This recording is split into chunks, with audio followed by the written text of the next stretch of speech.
an email. Do you have her or Abby? I'm sorry, Abby Parker. Do you have their contact info? I believe so. Actually, it looks like I have Tara, maybe not Abby. Okay, yeah, Tara's fine too. And Tom, good morning. How are you? Good morning. Do you have everyone that you need? Yeah, I think we are all set from our end here. Great, great. Good to see everyone. All right, I'll call to order the Green Mountain Care Board's hearing of February 12th, 2025. We have one agenda item today, and it's a hearing on Southwestern Vermont Medical Center's CON. And this morning, I'm going to designate our staff attorney, Laura Beliveau, as today's hearing officer. Thank you, Chair Foster. As Chair Foster indicated earlier, we do have a court reporter this morning who is transcribing, and she's confirmed that she can hear us fine. I'll be serving as today's hearing officer for the application of Southwestern Vermont Medical Center's proposal to develop a 12-bed inpatient mental health unit for adolescents. The docket number for this case is GMCB-014-23CON. We are holding this hearing via Microsoft Teams. We also have a physical location at 6 Baldwin Street, number 315 in Montpelier, for those who wish to attend in person. So just a note, in order to keep the audio on this meeting working well, please everyone make sure you have your lines muted until you're called on to speak. That will help everyone hear better. And just to note that all documents in the application to date are part of the record in this proceeding. Today's presentation and the transcript of the hearing will be added to the record, and you can find the materials related to the application on our website. The order of today's proceedings: first, the applicant will be going through a presentation, copies of which have been posted to the Green Mountain Care Board's website for members of the public to follow along. The easiest way to access those documents is by going to the 2025 Board Meeting Information tab and finding the documents for today's meeting. If it's okay, I'll ask the board members to please hold your questions until after presentations are finished. Then after SVMC's presentation, Brattleboro Retreat, which is an interested party in the proceeding, will make a presentation. The retreat is represented by Elizabeth Wool, the retreat's general counsel. Third, Disability Rights Vermont, which is an amicus curiae in this proceeding and is represented by Lindsay Owen, will be making a presentation. And then following that, I'll be calling on board members individually to see if they have questions. Following board member questions, we'll take public comments with the healthcare advocate going first, and then members of the public. And then following the public comment, I'll adjourn the meeting and turn it back over to Chair Foster. So first up is SVMC. Mr. Trimarchi, can you tell me who will be speaking today? I'll be introducing them, Laura. Is that okay? Great, but everyone needs to be sworn in. So if I have the list you gave me as being Thomas D., Trey Dobson, Robert Laba, yourself, Christine Finn, and Michael Krupa. Is that right? Anyone else? That's correct. Okay. No. So if those people could please turn their cameras on, unmute themselves, and raise their right hands. It's just got everybody. All right. Do you solemnly swear that the evidence you are about to give relative to the cause now under consideration shall be the truth, the whole truth, and nothing but the truth, so help you God? I do. I do. Great. Mr. Trimarchi, please go ahead. Great. I'll pass it to Tom D to kick things off. And Bob, in terms of getting slides, should we share our slides on our side? Laura? Okay, great. Bob, maybe you can share slides, please. Okay. Well, good morning. Tom D., President of Southwestern Vermont Medical Center. And thank you for the opportunity today to present our project. Let me just first introduce our participants in today's presentation. I know a number of you know these individuals. First, we have Dr. Trey Dobson, who is our Chief Medical Officer and is also a practicing emergency medicine physician. Robert Laba, who is the Chief Financial Officer and Vice President of Administration for SVMC. We have Dr. James Tremarchi, who is our Director of Planning. Dr. Christine Finn, who is the Vice Chair of the Department of Psychiatry at Dartmouth Hitchcock Medical Center and the Geisel School of Medicine. And Dr. Michael Krupka, who is actually the founder of Terra Vista Behavioral Health Center and Mira Vista Behavioral Health Center. He's also administrator for multiple adolescent and child inpatient programs in both Massachusetts and throughout the country. And he was our consultant that was jointly hired by ourselves and the state to do the feasibility study for this project. My comments will be brief, but I did want to highlight a few key issues in SVMC's very long journey regarding this project. I do think it's important to note that the state of Vermont reached out to SVMC back in 2022 to see if we would be willing to provide inpatient adolescent services. I believe this occurred when all the other hospitals in the state of Vermont declined to respond to the state's RSP request for the provision of inpatient adolescent services. I must admit the state has been a very cooperative partner in the feasibility phase of developing this project, which took some time. And I also want to state that we're not pursuing this project to better our financial bottom line. I think, as you all are aware, mental health services are very challenging from a financial standpoint. And this is especially true for inpatient adolescent services. We did it because we feel there's a need from a local, regional, and statewide mental health services for our youth. I want to also state this application is no way a slight to the Brattleboro Retreat. The retreat is a very important statewide institution, and we work with the retreat virtually every day. They are both a friend and an ally to SVMC.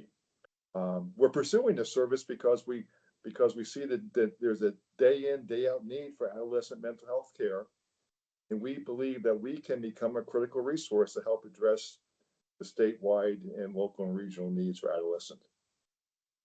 What really moved us over the top to pursue this program, because at one, we thought long and hard about not responding to the request, but what really moved us was the fact that we received the support of the Dartmouth Hitchcock Department of Psychiatry, who's agreed to step up and provide medical oversight and management necessary for the service. This morning, you will hear from Dr. Finn, who will give you a better understanding of the breadth and depth of their clinical service line within the Dartmouth Health Medical Center. So with that, I would like to, again, thank you for the opportunity of being here today. And let me ask Dr. Tremarchi to kick off the detailed presentation. Thank you. Yeah, thank you. And again, thank you for bringing this project to a hearing. You can see the flow of our presentation today. Our goal is to cover some of the rationale for the project, briefly describe some key features of the project, and address some critical concerns that were brought forward during the question period in the process of closing the CON application. So that's the flow of our project. Bob, maybe you can go to the next slide. I just want to, before we dive in, really talk a little bit about the journey to get here over 2.5 years. And again, as Tom mentioned, it got kicked off with a request for proposal from Department of Mental Health, who then reached out to us because no other hospitals were applying or maintaining their interest in starting a unit.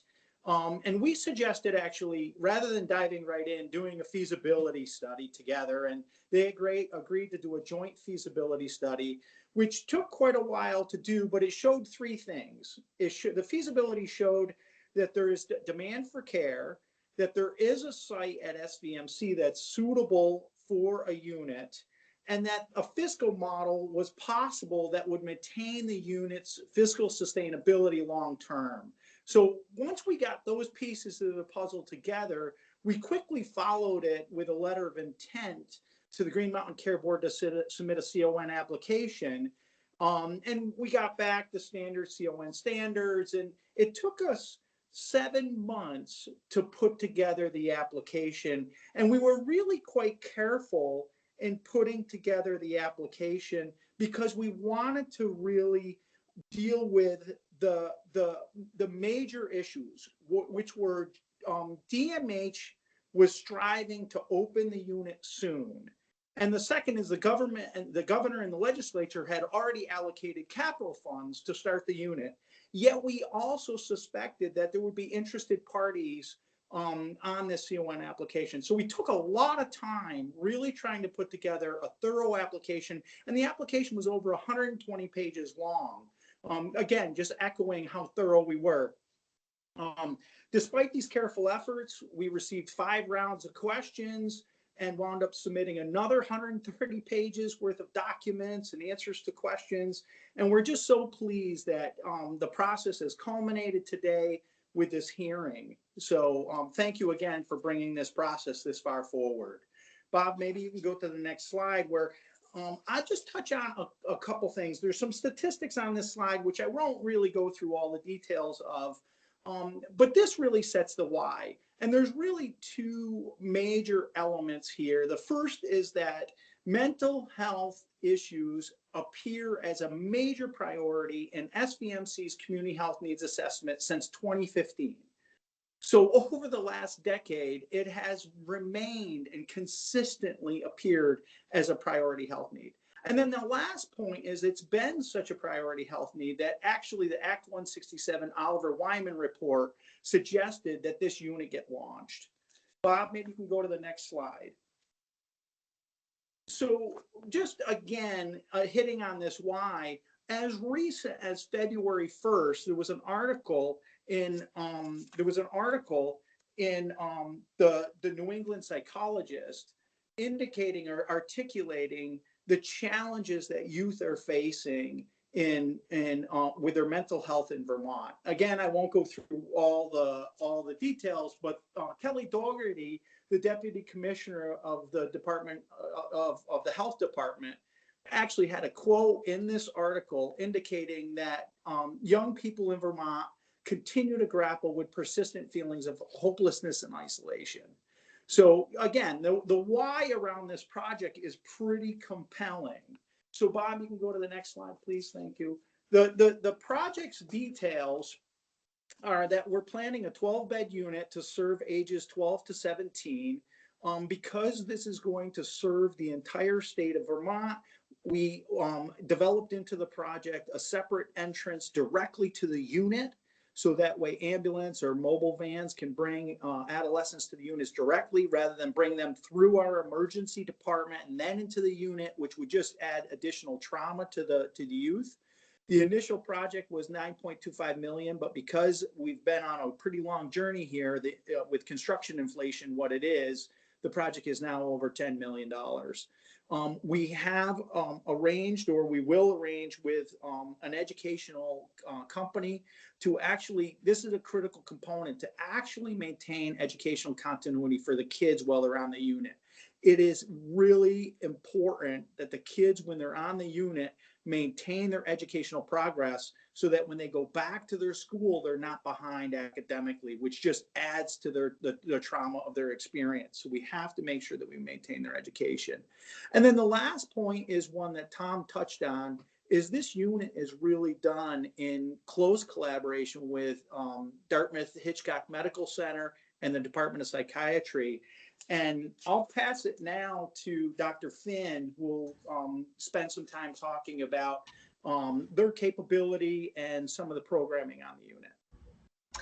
Good morning, everyone. So here at Dartmouth Health, we have an academic department of psychiatry, and across our many different locations in the health network, we have more than 200 mental health providers, and 40 or more of those providers actually have specific expertise in child and adolescent psychiatry, meaning they are board certified child psychiatrists or individuals from psychology or APRN backgrounds who've completed specific training programs to gain that expertise. We support mental health clinicians across the health network, so all of the member hospitals have some level of mental health integration into their clinical services that they're offered there. And we have specific expertise in managing inpatient psychiatry programs. So we've maintained an adult psychiatry unit at Dartmouth Hitchcock Medical Center in its current location since 1991. We have a long history of running child and adolescent psychiatry units at New Hampshire Hospital, as well, of course, as the adult programming that's there for, I think for close to 40 years. We've had a contract with the state of New Hampshire to provide the clinical services at New Hampshire Hospital. And since last July, we've entered into a new partnership with the state of New Hampshire to take over the operations at Hampstead Hospital, which provides inpatient psychiatric beds as well as residential level treatment for children and adolescents in New Hampshire. As was mentioned earlier, we anticipate opening a small 6-bed inpatient adolescent psychiatric unit at Dartmouth Hitchcock Medical Center later this spring, certainly to address some of the same capacity questions that we're talking about here, kind of more demand in the region for inpatient beds, so to better serve our regional patients. And we also hope to be able to care for individuals with comorbid medical issues as well. And we think between our experience here at DHMC, the state hospital, Hampstead, and then adding an SVMC unit to the mix, we have opportunities for coordination and operational efficiency across the health network with the delivery of these services. The unit itself is, conceived as a general psychiatric inpatient unit, as mentioned, for adolescents. The referrals will be based on psychiatric, medical, and behavioral needs, and treatment will focus on the care of individuals with primary psychiatric disorders. And you can see a list of what I would say are the common disorders. This is not an exclusive list, but things that adolescents commonly are admitted for. The unit would deliver evidence-based therapies, including medication management, a variety of therapeutic interventions like cognitive behavioral and dialectical behavioral therapy. Of course, anytime we're working with children and adolescents, family therapy is really essential. And the group therapy and individual therapy would, of course, be mainstays of the treatment program. Occupational therapy, we're finding more and more, is also really essential to caring for individuals that would be integrated into the treatment team. And we believe we could also manage individuals with some level of medical needs, including those who have the need for medical management, who might be coming off substances that require monitoring and treatment for detoxification purposes.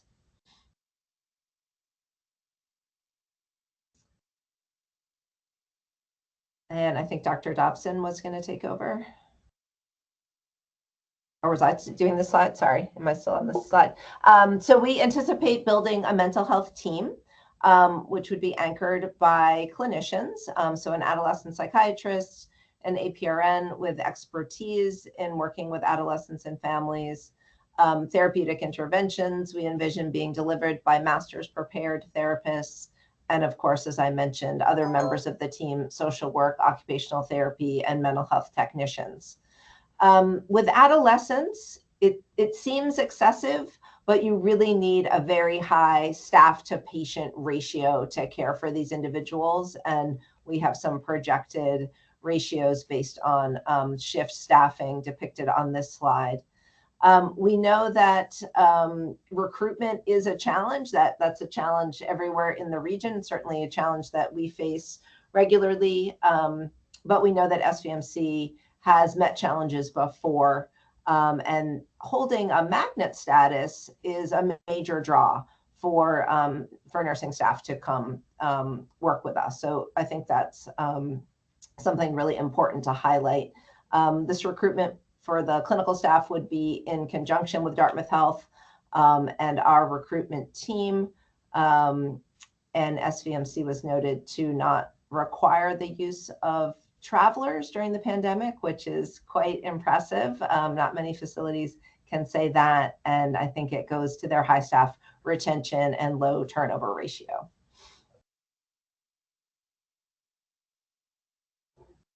Great, thanks, Chris. Good morning, everyone. So this is just a very brief slide to just discuss that SVMC has a full component of inpatient pediatrics and has for many years. The list on the left there is just things that we normally treat, and any patient that would be coming in for adolescent psychiatric inpatient admission who has a medical condition that would normally be treated at SVMC, we would be able to take care of. We have 5 pediatricians that cover inpatient and an inpatient nurse practitioner. So it's 24/7. We admit patients to the emergency department and of course take care of newborns. And so this unit will be have pediatricians who are there and available for things like diabetic care, respiratory illness, other things that would normally be admitted to the hospital. And then we have the standard services that are available in a community hospital should they be needed for patients that are admitted to this unit.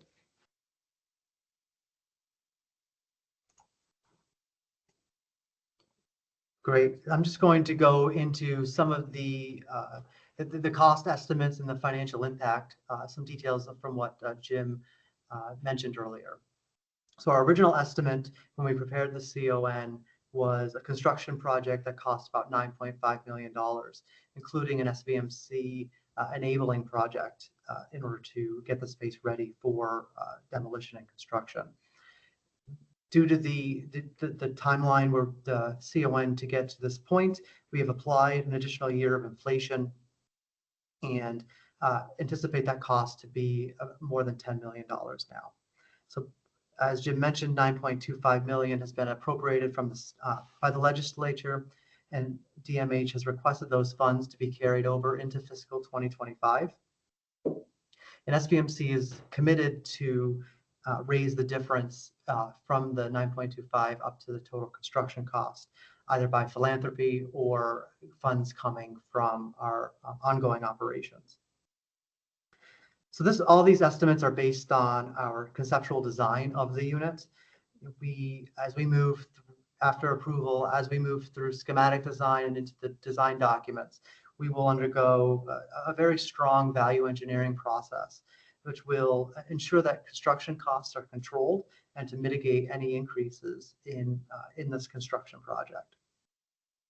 We're anticipating this to be a 17-month project. The first 8 months before hammers even swing, we'll have to go through the permitting process as well as moving through the design process to go from conceptual design all the way to construction documents. Once we're completed with that, we anticipate that the renovation will be a 9-month project, giving us, if we start with approval late February, early March of 2025, we'll be able to move forward and see our first patients in August of 2026. For operational support, as with any new program that's started from the ground up, we will need to recruit staff and help build the program prior to the first patients being seen. As the patients start to come to the program, we will anticipate a few months below full operational status, which will have an impact to SVMC. As part of the CON and the pro forma that was prepared for the CON, we assume several months of that pre-operational and a ramp-up period. $1 million has been appropriated in Act 113, H.883, Section B.1100 for this to cover these costs. Finally, the per diem rate that does not have a financial impact to SVMC was very important, and as Jim mentioned, was one of the key drivers or dimensions of the feasibility study. And we do have word from DMH that they intend to work with SVMC in order to determine an appropriate rate structure. So we have a multi-year cost-based reimbursement strategy here. Again, this was a key dimension of the feasibility study, in order to make SVMC financially neutral. So this means on a direct basis, there will be no gain or loss recorded for providing these services. So by eliminating this margin for SVMC, it'll make it less expensive for Vermonters and also make the unit sustainable for the long term. This is kind of a transformational way of thinking. It's a change in the way that reimbursement is done today. So we have asked DEVA to agree to the process and a reconciliation process method in order to enforce that there is no margin for SVMC while ensuring that the costs are covered for the program. We will plan on reviewing these rates and the expenses on an annual basis, aligning with DEVA's budget system for any adjustments that would be needed. And the intent is also to negotiate a similar process with commercial payers in order to ensure that there's no cost shift between the public and the commercial payers. I'm going to pass it over to Michael to handle some of the concerns. Good morning, everyone. Again, just for background, I'm Michael Krupa. I was brought in as a consultant on this project back in the early phases, as Tom and Jim both laid out. The reason for that is that I have a company that consults to departments of psychiatry across the nation, really, but with particular sort of density of projects within Massachusetts and New England. I'll just echo Tom's sense about the Brattleboro Retreat. I was on their board for years. I see a number of people on this call who I know I'm very fond of. So the piece that I was really brought in at the beginning to look at is what was demand at the time, and also now updating what that demand looks like as the Brattleboro Retreat has been able to sort of, I'd say, refine their footing about having their capacity to treat youth increase over the last couple of years. And I bring the experience also of seeing what's happening in your neighboring state to the south, in Massachusetts, as we've seen a complete recovery on the staffing side from COVID, and able to watch our own bed demand and use that as sort of a benchmark, at least one benchmark of what demand looks like even beyond Vermont. So as you see in these bullets, the demand for psychiatric beds is growing nationally. I take part in a number of national conversations monthly about what demand looks like for psychiatry generally, and we're each of us on that call, it's a regional Northeast call, see that demand continues to be very high, has not backed off at all compared to kind of the very high demand of COVID. We still see adolescents waiting in Vermont emergency rooms for longer than 24 hours. The next slide, we don't need to go to it yet, but I'll just anticipate it. We'll show what that demand looks like.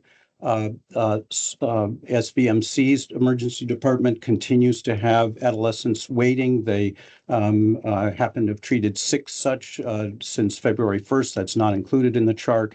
And we also have data from Dartmouth about the number of patients who have been seen in their service who are actually Vermont residents.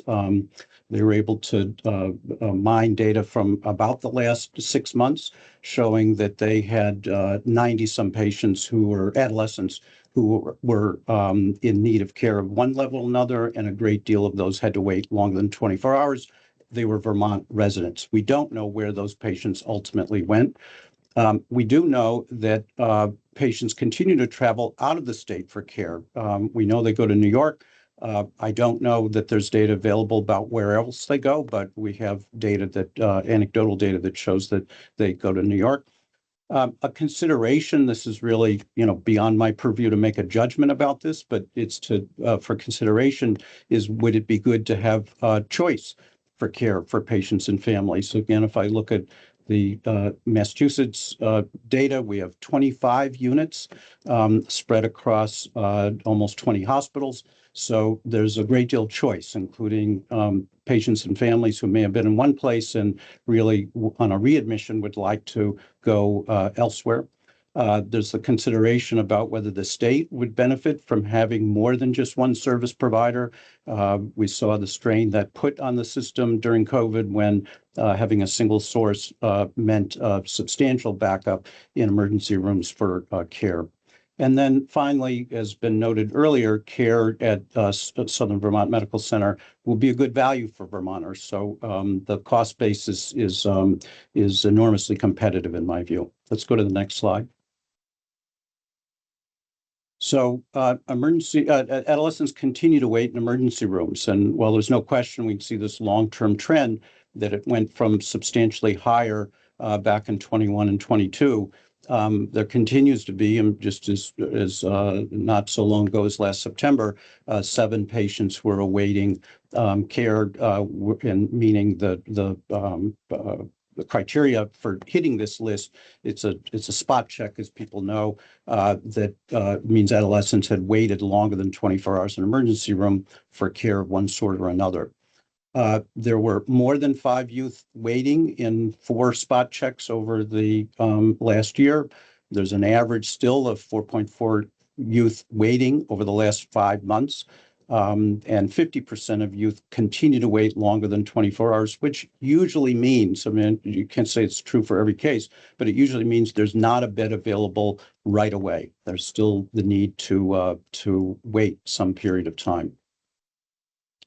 Next slide, which I think goes to someone else, or I can cover this easily. So, and because I think the slide after this is also mine. So, adolescents with mental health conditions in Southern Vermont's, Southwest Vermont's Medical Center emergency room, they wait longer by almost tenfold than an adolescent with a medical condition. And this is true nationally. And again, I know the data vary directly in Massachusetts because it gets reported every week that anybody with children, adolescents, and adults with a medical condition, they're admitted quite quickly if there's a need and there's plenty of bed capacity.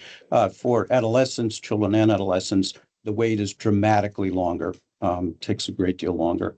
And 70% of the admissions, adolescents awaiting inpatient mental health care linger in the emergency room at Southwest Vermont Medical Center's department longer than 24 hours. A very long time to wait when there's a crisis going on.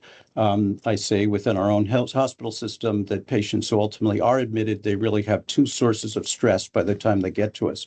They have the original condition that brought them to the emergency room, and they then have a length of stay that can extend significantly longer than 24 hours in an emergency room without receiving full care that adds to the distress of whatever the condition was that brought them in further.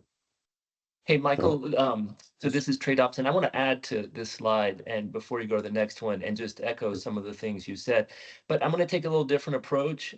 So I'm an emergency physician, and I work, every week, multiple times in an emergency department. And what we tend to see in these types of presentations are the way things are supposed to work.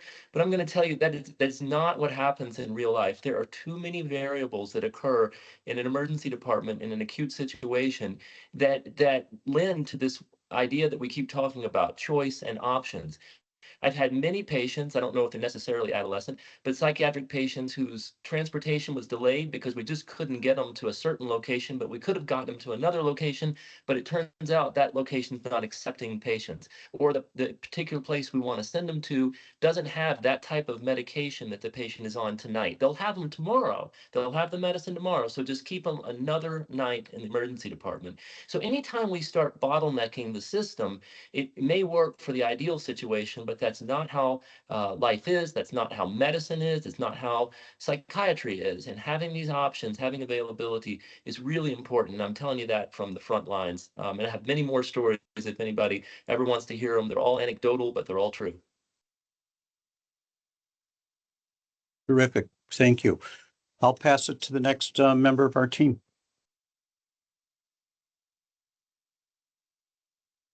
Great, I can take this one, and I just want to echo what Trey's saying. I just checked with our emergency department manager, and overnight we had 1 child one adolescent in our crisis area in our new emergency department that has been waiting for more than 24 hours for inpatient placement. So I just got that information at 9:09 this morning. So back to this point of patients that Trey touched on, that patients and families deserve choice. That's important, but also there, as was mentioned by Bob, there's no resilience in the system. If something happens to the provider, the state agencies really have no choice. And then again, you know, because we're planning on doing this cost-based reimbursement with no financial benefit to SVMC, our per diem rate can actually be lower than other providers, which is a benefit to the state, given that what we're anticipating is 78% of the adolescents on this unit carrying Medicaid insurance. So this is a direct benefit to the Vermont Medicaid program. I just want to hit on one last thing, and thank you, Bob, is that, you know, there's this push-pull in should the state invest in inpatient or outpatient or residential care. And our answer really is all of the above. There's such a dearth there's such an absence of support and resources across the care continuum that I think that the state has realized that, and that needs to do investments across the continuum. And this is really only one of the investments.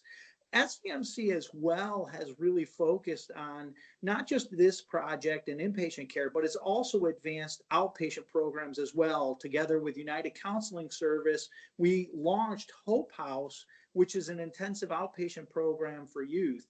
And this is critical because what this will allow is actually step down from our inpatient unit to Hope House, so that we can really manage our length of stay and make sure that the kids can get moved quickly out of the crisis area and into a lower site of care quickly.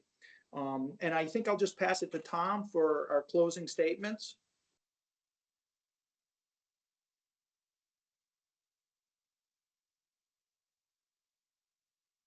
Thank you, Jim.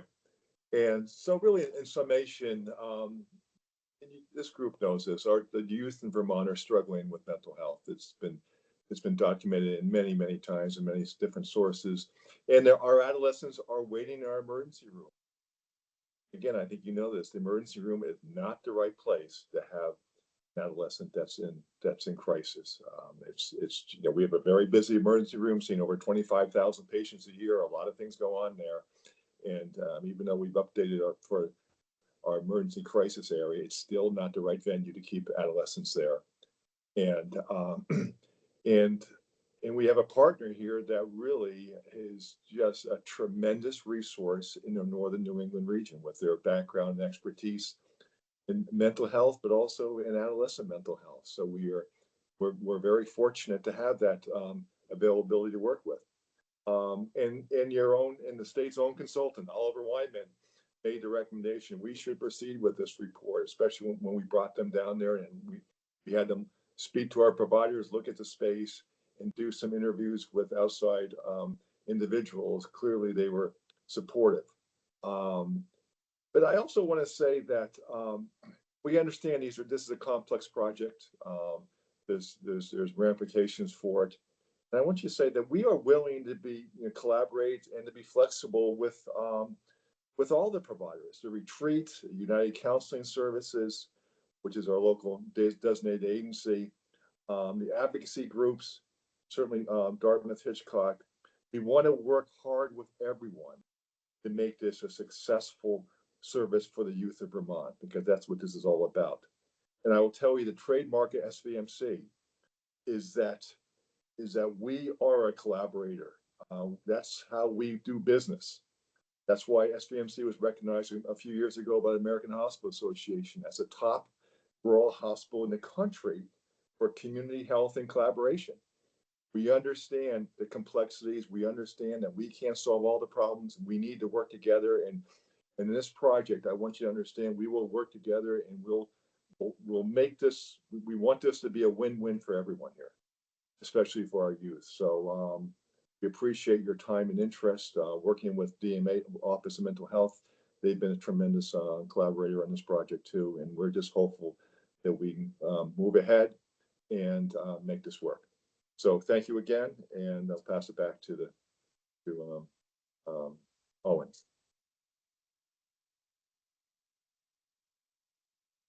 Thank you very much. Next up will be Brattleboro Retreat with their presentation.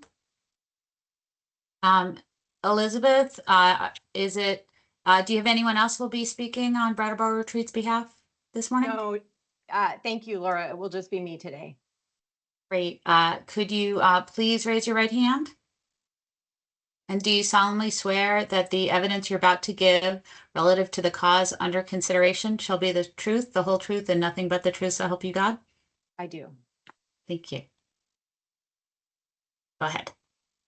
Thank you. So let me just make sure I'm sharing the right screen here.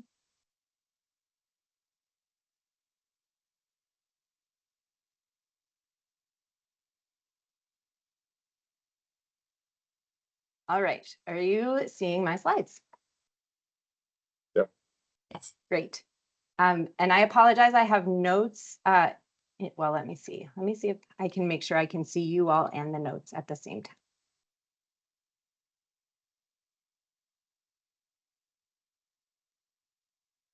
You would think I would be more savvy about this, but so thank you, Laura. Thank you, Chair Foster, and members of the board. As Laura said, my name is Elizabeth Wall. I am General Counsel and Chief Compliance Officer for the Brattleboro Retreat, and I will be making the retreat presentation today. There are a number of other members of the retreat staff here on the call with us today. And if there are questions that I cannot answer, we will be sure to get them to you as soon as we can. I'd like to start briefly by explaining why the Brattleboro Retreat requested interested party status in this matter. I will say it is a great joy to me to get to have the opportunity to discuss mental health care and especially adolescent mental health care in such a broad forum. It does not get this much attention much of the time, and it is, of course, a very important piece of the work that we do at the Brattleboro Retreat. The Brattleboro Retreat has been committed to the treatment and recovery for people struggling with their mental health for more than 190 years. We opened our first adolescent programs more than 50 years ago. Our medical staff is 34 members strong, and it includes psychiatrists, internists, psychiatric nurse practitioners, and family nurse practitioners. Our outpatient staff also includes psychologists and mental health therapists with many different licenses. Our deeply knowledgeable staff of experts delivers care in collaboration with a robust team of social workers, both inpatient and outpatient, occupational therapists, psychiatric nurses, and of course, behavioral health technicians who deliver a tremendous and important part of our milieu care. We are also a teaching hospital. We provide training for psychiatry fellows from Dartmouth and social work interns from Smith College, as well as clinical rotations for local nursing school students. We operate one of only 2 psychology internship programs in the state of Vermont. The retreat would very much like to thank the Green Mountain Care Board and Southwestern Vermont Medical Center and the other amicus curiae and interested parties for an incredibly detailed, thorough, and nuanced examination of this application. We recognize the challenges, particularly those challenges faced by the applicant in this process. The retreat wants to emphasize its ongoing desire to collaborate with the applicant and all of its state partners to improve access to all levels of necessary care for this particularly vulnerable population. Having said that, the questions that the retreat posed in its request for interested party status, we believe remain open questions. Those questions are guided by the Certificate of Need statute and the HRAP standards. Has the applicant adequately demonstrated an identifiable or reasonably anticipated need for these additional resources? Has the applicant adequately demonstrated the financial implications of this project on other providers and the systems, and that those implications are justified? And finally, specific to additional inpatient capacity, are the services needed and currently unavailable? While there is no doubt that the applicant is as well positioned as any general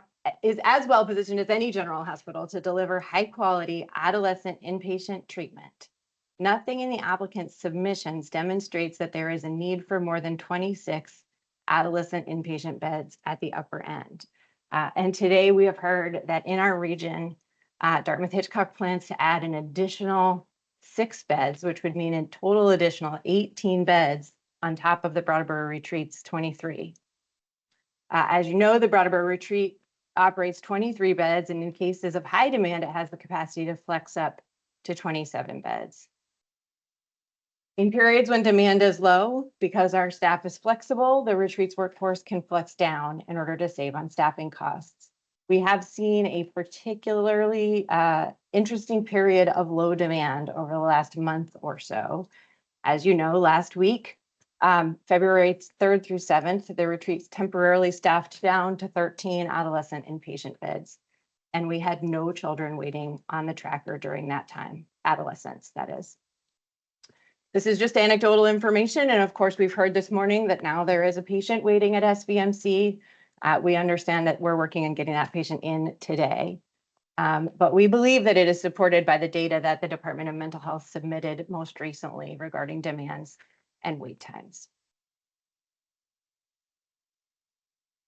I would add, just before we move on, it is certainly true that identifying and quantifying need has been a very challenging piece of this application.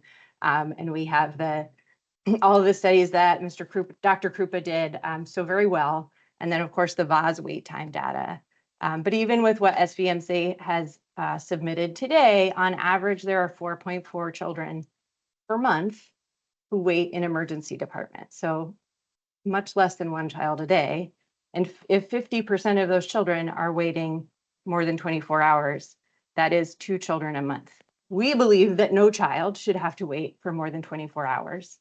But as Dr. Dobson has said, emergency departments and transfers to inpatient care are complex, and every single case has some piece of complexity that we are always trying with our emergency department partners to smooth out bit by bit. Second, of course, the costs. We've heard the applicant's explanation of both the increase in capital costs since the start of the project. We know that the sources of most of that capital cost and the ongoing costs will be borne by the state of Vermont or its taxpayers.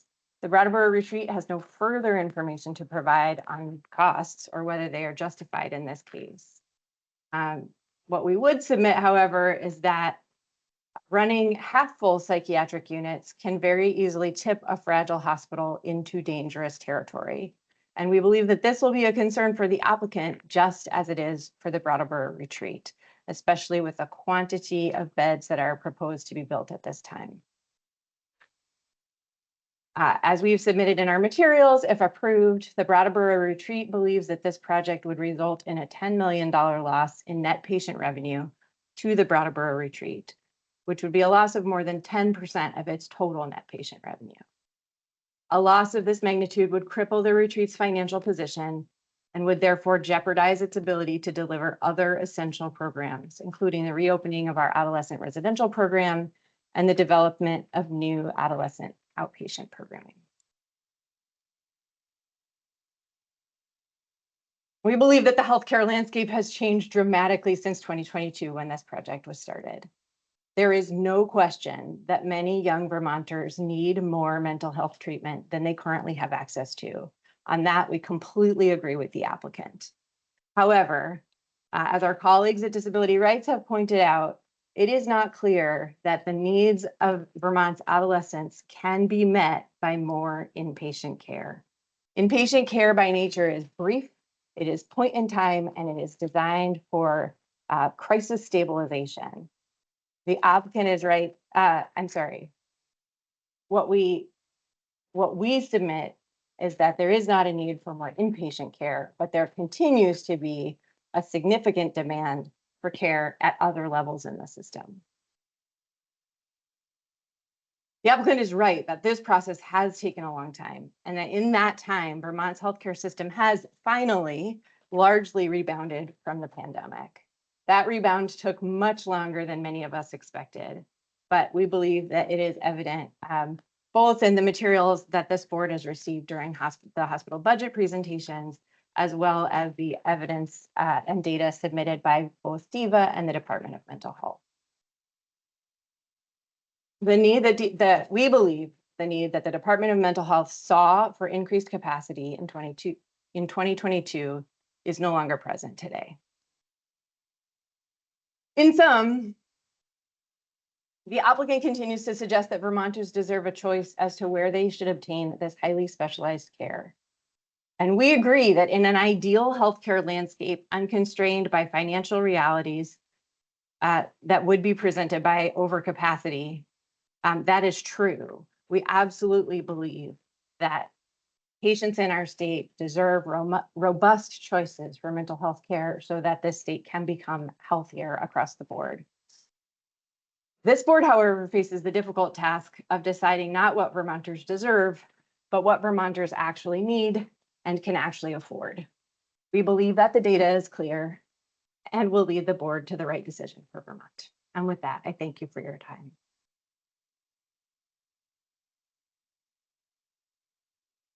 Thank you, Elizabeth. Next up, we will hear from Disability Rights Vermont, but I just want to take a second to check in with the court reporter, see if you're still good to move forward or if you need a short break. I'm doing okay. I did have a quick question regarding my backup line. Is there a way you guys can mute that? It just keeps popping up and I don't know why. It's on mute. I think Abby has the ability to mute. To revoke A line. mic, Oh, to you disable need it mic. unmuted. No, I need you to mute it because for whatever reason it's Sure. popping up on the record and I don't know why. Perfect. Which Yeah, phone number is that? the 3723. Okay, yep, I can mute that for you. It Great, thank looks you. like it is Okay, disabled mic. Okay, it should be good now. thank you. But I'm still good to keep going. Okay, thanks. So next we will hear from Lindsay Owen at Disability Rights Vermont. Yes, good morning. Hi, Lindsay. Will you be the only one speaking this morning? Yes, Okay, great. Is your camera on? it is. Okay. Great. So, can you please raise your right hand? Do you solemnly swear that the evidence you are about to give relative to the cause now under consideration shall be the truth, the whole truth, and nothing but the truth, so help you God? I do. Great. Please proceed.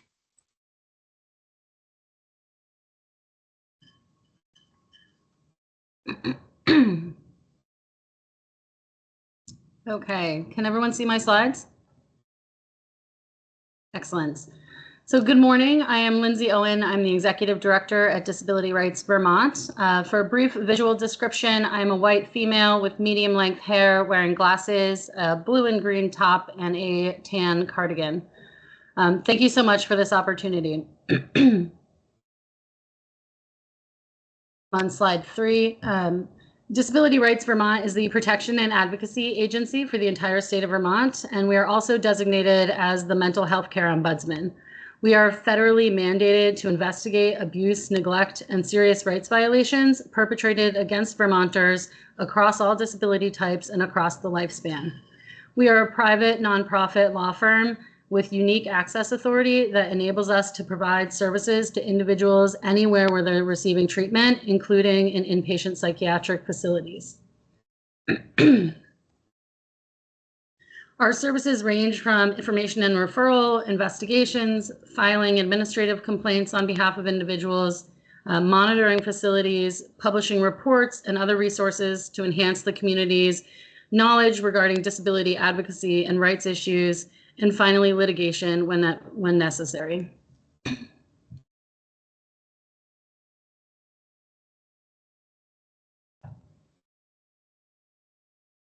Given our federal mandate and our commitment to advance and protect the rights of individuals with disabilities, including youth with mental health needs, Disability Rights Vermont was granted amicus curiae status on April 11th, 2024 regarding the Certificate of Need.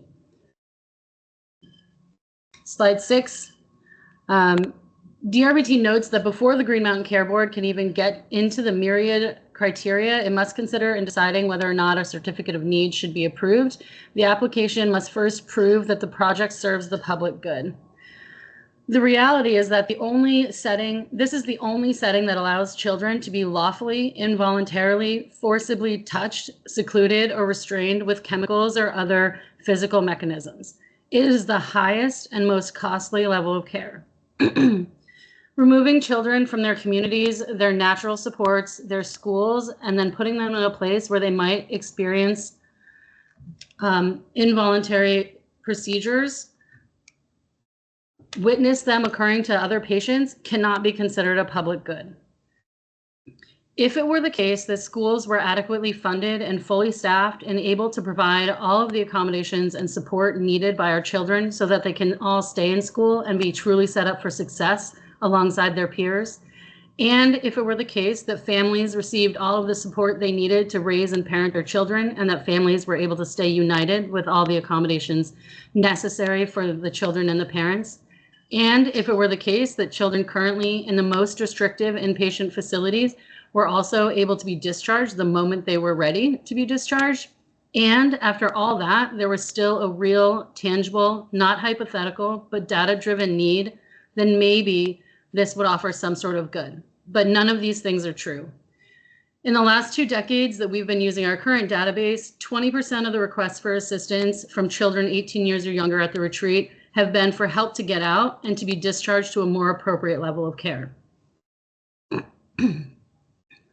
Slide 7. Getting into the criteria the Green Mountain Care Board must consider, the first discusses that the project aligns with statewide healthcare reform goals and addresses current and future community needs.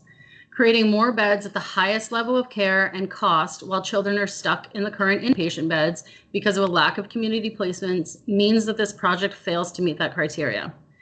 DRVT is not suggesting that SVMC does not provide or is not capable of providing high quality care. In fact, it might provide better care than what is currently available and more in line with the overall healthcare reform goals, especially because it would provide more integrated healthcare by having medical care available. But additional beds in and of themselves, without closing others and making investments in the community, doesn't meet Vermont's healthcare reform goals, especially noting the need to facilitate universal access to preventative care. This proposal is silent on preventative care, which should be Vermont's focus, particularly for children. When it comes to other healthcare conditions and needs, Vermont's reaction is appropriately to focus on preventative healthcare, early screenings, regular screenings, primary care access, and urgent care access. Vermont does not propose more intensive care units to manage the crises only after the fact, but that is how we are approaching mental health, and that is not equitable. Slide 8. DRVT asserts that the cost is simply unreasonable in light of the absence of less expensive and less restrictive options that would better meet the needs and gaps in the current system, and the known children stuck in the current available inpatient beds because of the absence of these less expensive and less restrictive options. As you can see, I am glossing over a lot of the citations that you see on the screen, and there's a lot of language there, but in an effort to be concise and just get to the point, you have the more detailed slides available to you. Slide 9.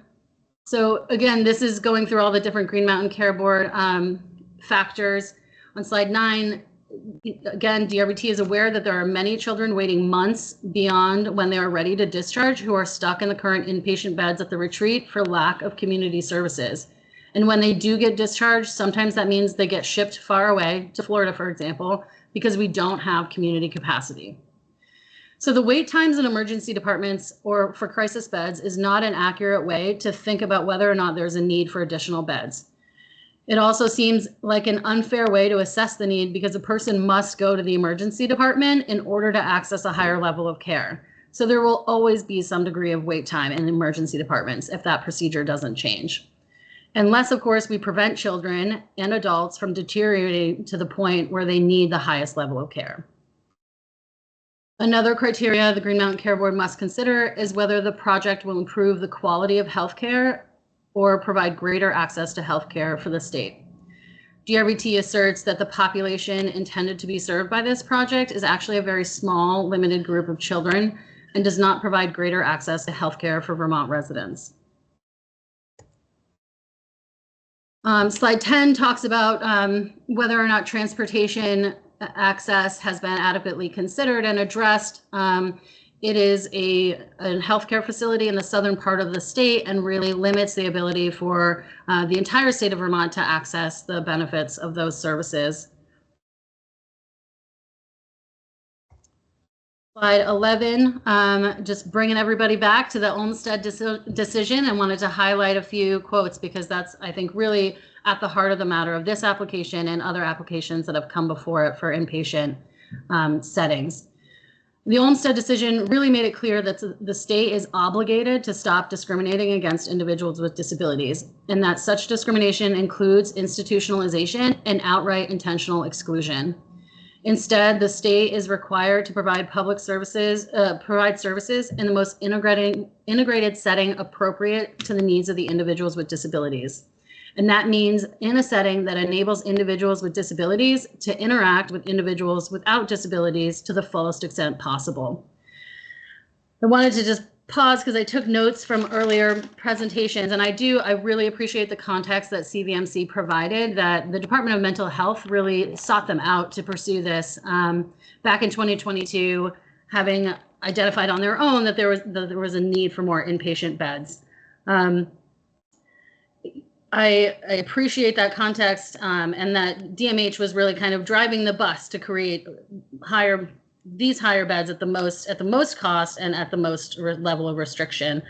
In SVMC's report this morning, they talked about, I think it was the Department of Health Access perhaps, or Department of Health, that quoted an individual who talked about statistics around school-age children and having a persistent feeling of hopelessness and isolation.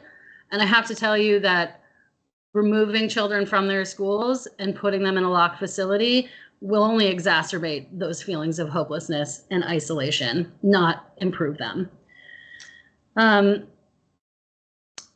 I believe it was in SVMC's presentation too, that the individuals waiting in emergency departments are waiting for a level of care of one sort or another, and it's not clear that those individuals are waiting for the highest level of care.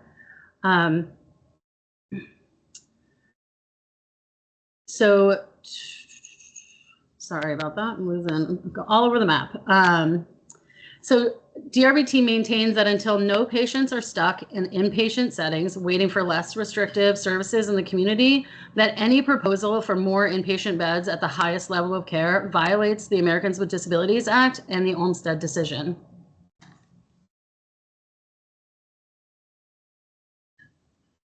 Slide 12. I just wanted to read a couple of the quotes from this landmark decision relevant to the Green Mountain Care Board's deliberations.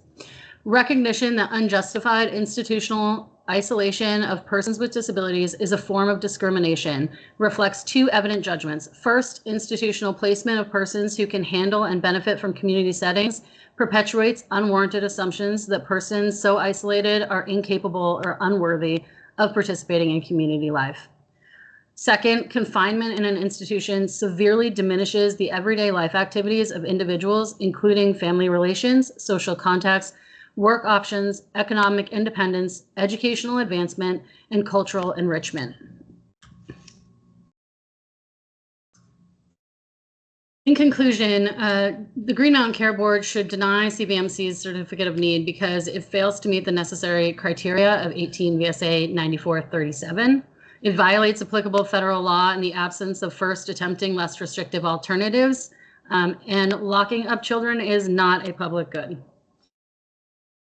I recognize that Disability Rights Vermont's presentation may be seen as, by some, as overly simplistic, but again, I believe wholeheartedly that it really is this simple. Involuntary locked inpatient psychiatric facilities are the most costly of its kind, and the only kind that creates opportunities to harm people who are there to receive treatment. It should be the last resort, not the first stop. Thank you very much.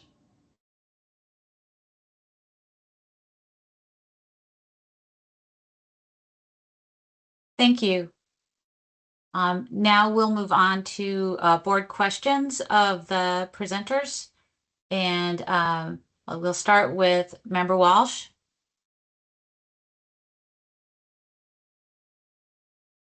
Thank you, Laura. And thank you to everyone today for the excellent presentations. It's clear that this is not an easy decision. It's clear that a lot of work went into getting us here that came about during a very difficult time for the state, and that some of that difficulty is easing.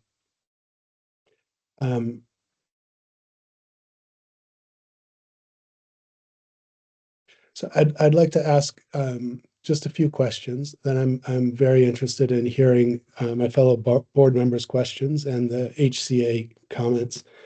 In the material presented by SVMC, there was a comment that calculating the number of needed beds for a population was difficult, and using a simple ratio of the number of beds per population or using a similar approach would not be best. I'm wondering if, after going through this process, how you'd advise making the determination of when there's enough beds.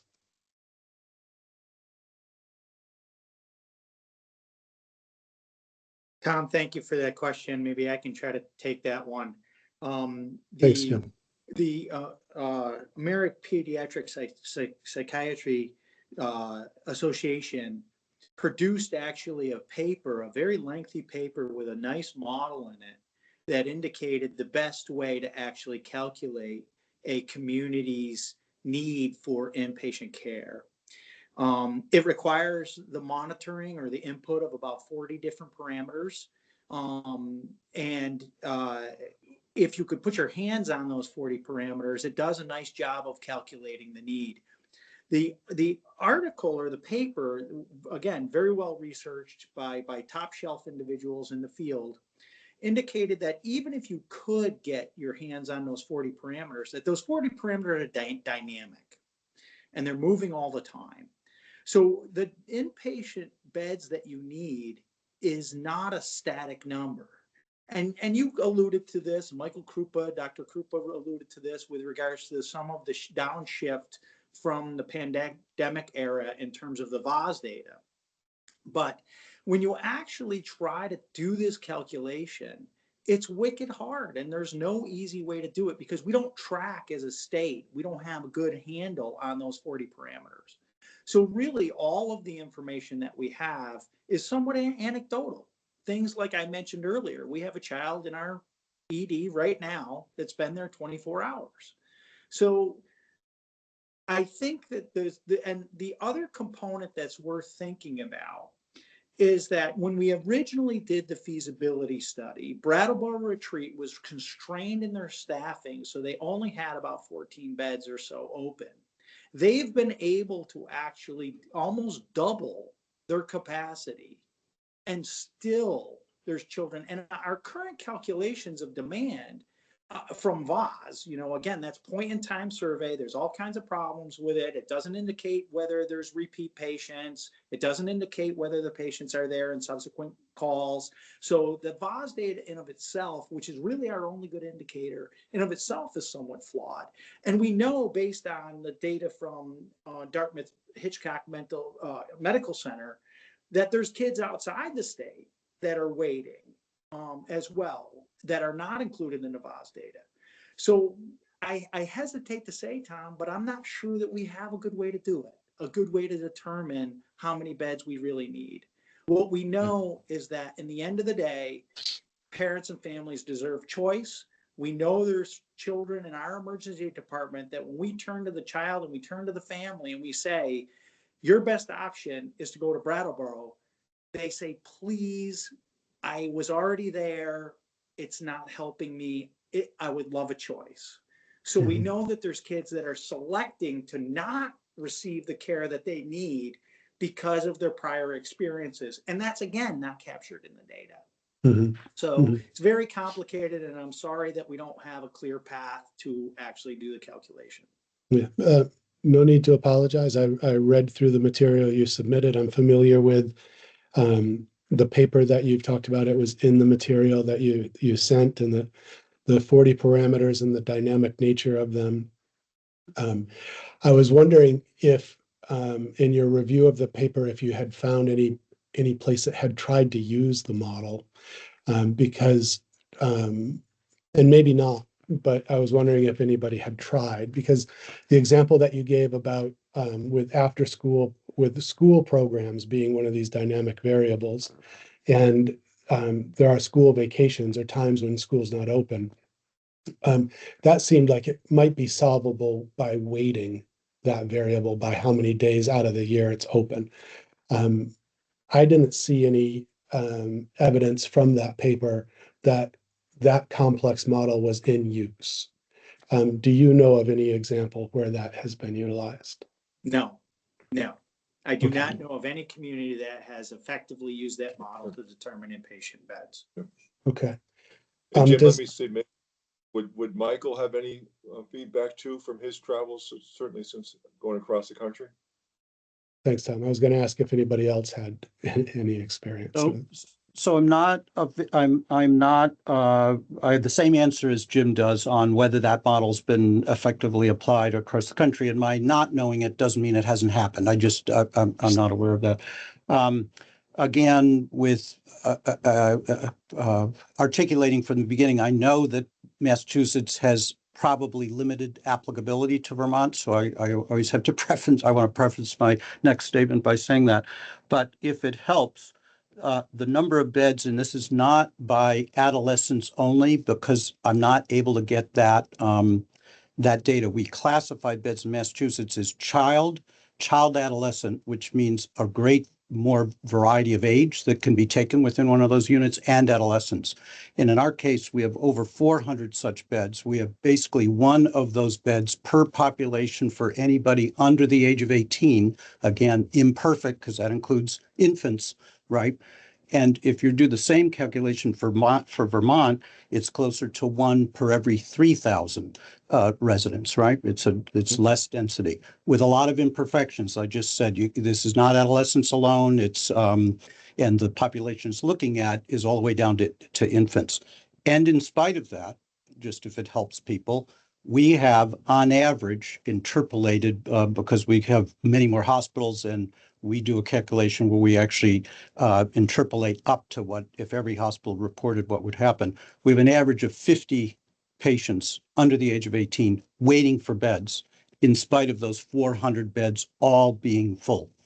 And so if you look at this data that you have, the VAS data, which is I just want to make sure I understand this correctly. I believe it means spot checks of 4.4 patients, not 4.4 patients per month. It means a spot check.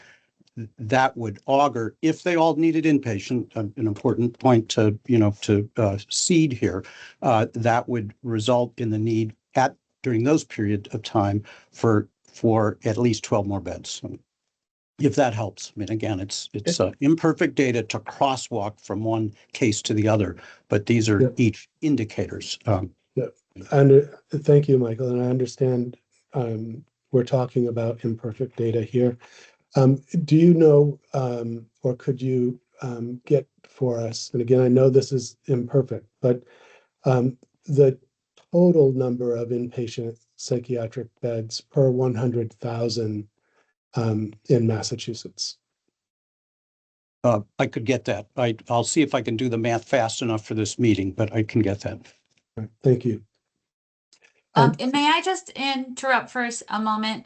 When people are answering questions, it would be very helpful for the ultimate transcript if people would just remember to state their names. Okay. Thank you. I'll try to help with that too. Thank you, Laura. I'm interested in exploring this question, even though it's complex and imperfect. And part of what I'm thinking, if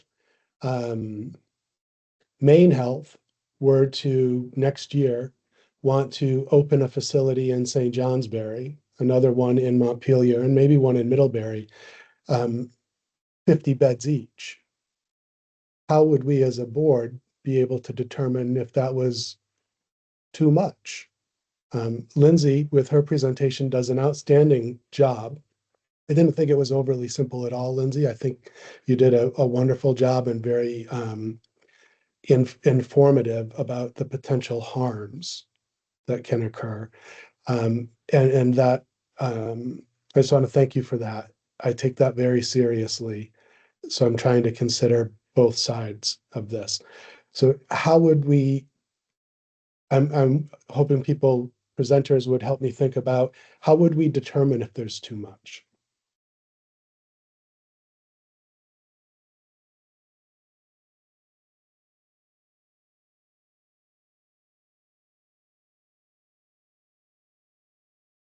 It's a hard question. So are there risks other than the financial solvency of existing providers for having too many beds? So this is Lindsay Owen. I'm not sure if this is open to all presenters, but Yes. I would just say, I think I touched on it a little bit in my presentation, and I think rather than looking at where folks are stuck in emergency departments, but really taking a look at who is stuck already in these inpatient settings is going to give a better representation of what the actual need is. I know that we're currently working with a few adolescents right now at the retreat who have been there longer than they need to be, but have nowhere else to go at a lower level of care. And so until that piece of the puzzle is fixed and properly addressed, I think it runs the risk of violating federal law to continue to advocate for beds at the highest, most costly level of care.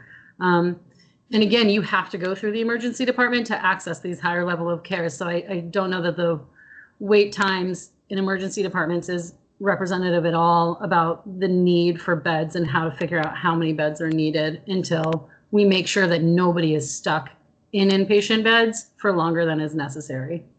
And so that really is the Department of Mental Health's responsibility, frankly, to build more community-based services. Okay. Thank you, Tom. and Tom, Jim, yeah. I see your hands up. Sure. Thank you, Tom. Yeah, I think your question is a great question. You mentioned your question is about risks beyond the existing provider, right? Because the concept is with that many beds, it would siphon off a lot of volume, and Brattleboro Retreat would experience the phenomenon that they articulated in terms of a financial strain. What you really asked about is what are some of the other risks? With that many beds running that many units, the risks boil down to how you're funding those units. If you're using some sort of methodology that supports the units, even though there's small volumes, then it could increase cost to Vermonters because then you're paying for care that isn't being delivered. Again, the cost-based reimbursement model that SVMC is proposing really safeguards against that. Because the idea is on a yearly basis, we sit down with all the interested parties, go through our volumes, go through our expenses, and actually talk about what is the best reimbursement to make sure there's a match there. And I think at those types of conversations are the opportunity to talk about units that are serving fewer people than merits the expense, and have a deeper conversation with the state about it. I think if you use traditional reimbursement models, you run major risk of increasing costs for Vermonters with an expansion of 150 beds in Vermont. Thank you, Jim. Trey, I see your hand up. Thanks, Tom. A little circuitous answer to your question or comment. Okay. we could substitute inpatient adolescent psychiatric care and talk about elderly patients with pneumonia, and we'd be having the same exact discussion. It's difficult to figure out how many beds are needed. I do think that there's another similarity, and that is we should definitely be investing, just like we are trying to do with regular medical inpatient, in preventing those inpatient admissions. We should be doing the same for child and adolescent psychiatric. I think we actually all agree with that. I think Lindsay did a good job of describing that. But listen, I'm on the ground and I'm telling you, sometimes these meetings come out and act like inpatient care is bad. And I'm going to tell you, it's not. It almost is coming off as if inpatient care for adolescents is locking them up and giving them chemicals. And that's just not what happens. I mean, I know there are some situations where things occur that we need to monitor, but great care gets done. And sometimes there is no choice for that outpatient, and there won't be tomorrow, and there won't be next year. We need to continue to invest in it. But just like we need to continue to admit patients to the hospital for medical care because there are no other resources, we're going to have to continue to do the same thing for psychiatric care and invest in both arms. Thank you for those comments, Trey. I want to come back to it in a minute. Elizabeth? Thank you. I think Jim and Trey actually largely said what I was going to say. And this is not particular to Vermont, we in the United States do not like to pay for excess capacity. That is one of the challenges of the healthcare reimbursement models that we have. And that makes it very difficult then to have enough capacity when we experience surges in care. And I think the board is seeing that exactly in surges in need, forgive me. The board is seeing that in this application. It sees it quite regularly. This is not really the first time I've had this conversation in a certificate of need application where there was a desire to expand services. So I do think it's sort of fundamental to your work. Thank you for doing it to try to balance that. And I would just echo what Dr. Dobson said. As a lawyer, not a healthcare provider, I want to just put out there that I think receiving healthcare is scary often, whether you're in an inpatient psychiatric setting or in an inpatient hospital. And it is up to all of us who are part of delivering care to make it less scary, more understandable, and more compassionate, so that when we're delivering inpatient care, people understand why they're there and that we all want them back out into their communities as quick as we possibly can get them out. But thank you, Dr. Dobson, for raising that point. Thank you, Elizabeth. Tom D.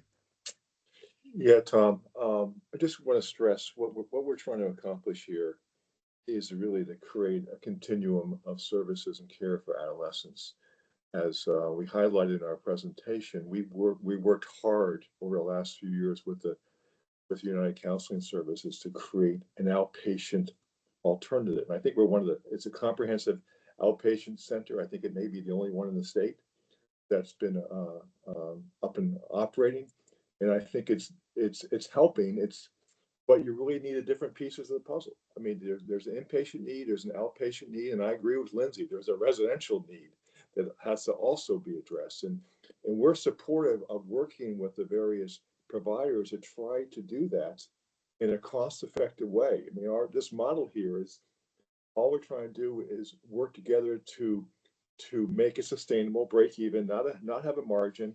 And I think it could be what we're doing here. It could be a model throughout the state if we're successful. I think we will be.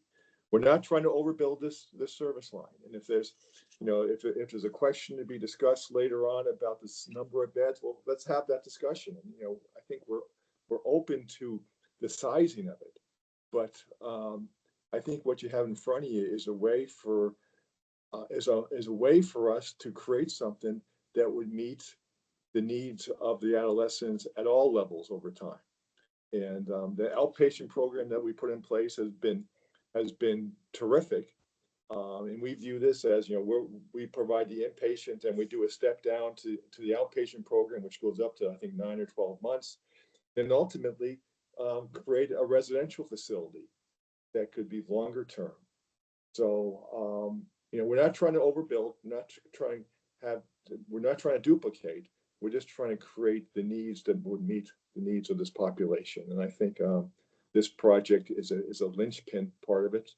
And, The sizing of it is a very complicated issue, as Michael outlined, as Jim outlined. It's a little bit of an art, not just strictly a science. But we can be, you know, I would say we can also be flexible from that front. So you're asking good questions, but some of those questions, it's tough to find a true analytical answer to them. Yeah, I appreciate that they're tough questions, and I appreciate really what I'm trying to do is think with you all and have you all think with us. One of the things for a certificate of need standpoint that we think of we think of the results for patients if there's too much capacity. The research is very strong with hospital inpatient beds and surgical beds, that the more you build, the more they get used. A built bed is a filled bed, and there's this theory of induced demand. And I want to make sure that we explore if there is induced demand, meaning patients who wouldn't necessarily need this intense care end up in this intense care. There are real harms that Lindsay did a good job pointing out. And I think what Tom was just saying, what Tom D was just saying is that he is committed to being flexible about that. If this does become a problem, that there are other ways this space could be used more effectively to meet the needs of the population, that he's open and the rest of the organization are open to discussion about that. And I think that that's what we need. One final question.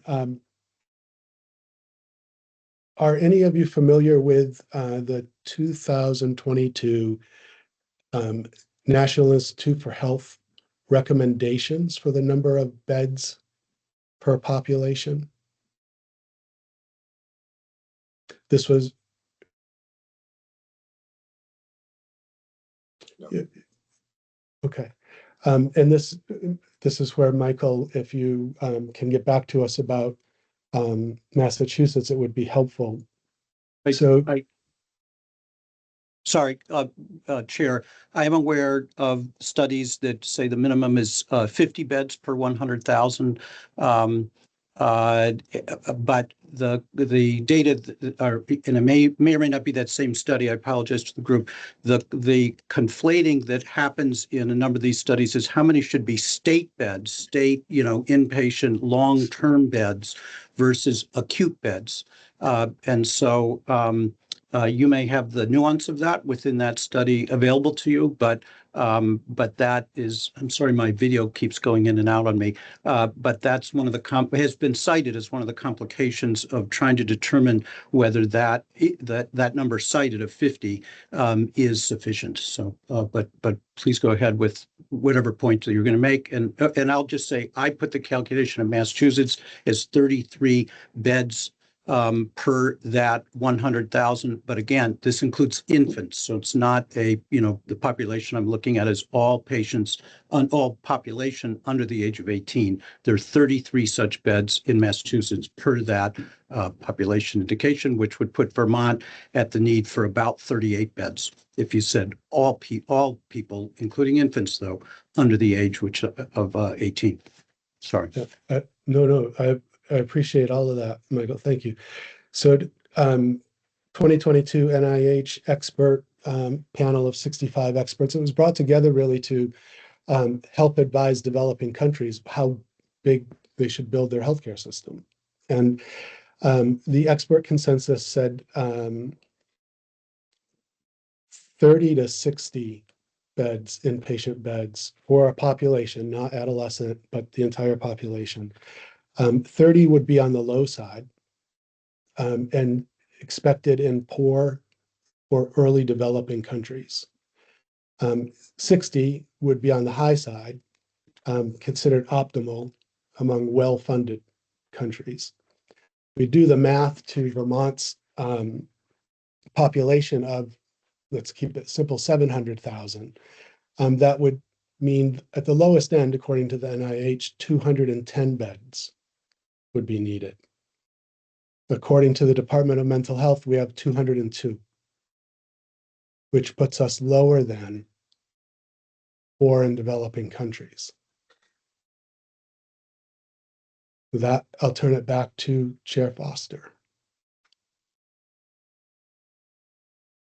Well, I'll insert myself and I'm sorry, Laura. that's okay. For Laura. This would be a good time for us to take a 5-minute break. So we'll take 5 minutes and then resume.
Okay, it's 10:36 and would like to go back on the record. Back on the record. Thank you. Robin, or Member Lunge, are you available to go next?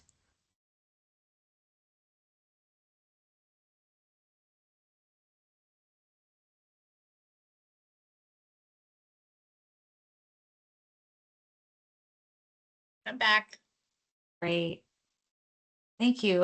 You can go ahead with your questions. Great. Thank you. And thank you all for joining us. So I think I want my first question. I'm going to follow up on Tom's questions and then I'm going to move to other areas. And so these questions, I'll start with questions for SVMC. So, Tom, you had indicated that you are open to the sizing of the facility. So one of the questions that I had in reviewing the materials is, it looks like the part of your decision on the 12 related to operational considerations around building a facility. So I'm wondering if you can speak a little bit to those operational considerations in terms of a range of bed sizes that might be feasible. And if that doesn't make sense, I can reframe the question. No, I understand it, Robin. Good question. And, you know, certainly we chose the 12 originally based on what we believe is the need, and also for some levels of economies of scale. As you know, whenever you run, you know, clinical units, you tend to need to have a certain baseline to help make it more, hopefully keep the cost down, and that's a major consideration we have. But, you know, that being said, the idea of potentially scaling up, we have a lower number than scaling up based on need in the future, is something that a consideration that we would think about. You know, you can't go too low. I mean, certainly then it just doesn't make any sense, and the per diem cost gets to be too high when you look at it from that standpoint. But, you know, that being said, you know, there is a rationale if, and again, we are not here to hurt the retreat. I mean, I want to continue to say that they are an ally and a very important asset in the state of Vermont. So let me continue to emphasize that. So, I mean, we would be open. Again, we have to, you know, do the analytics on it, Robin, as to what would make sense. And you know, one of the things we see a benefit for us in this whole model is partnering with Dartmouth Hitchcock with, you know, their resources and expertise. So if there's as a system member, it allows us to maybe to do some type of sharing of the expenses that we wouldn't be able to do if we were strictly doing this on our own.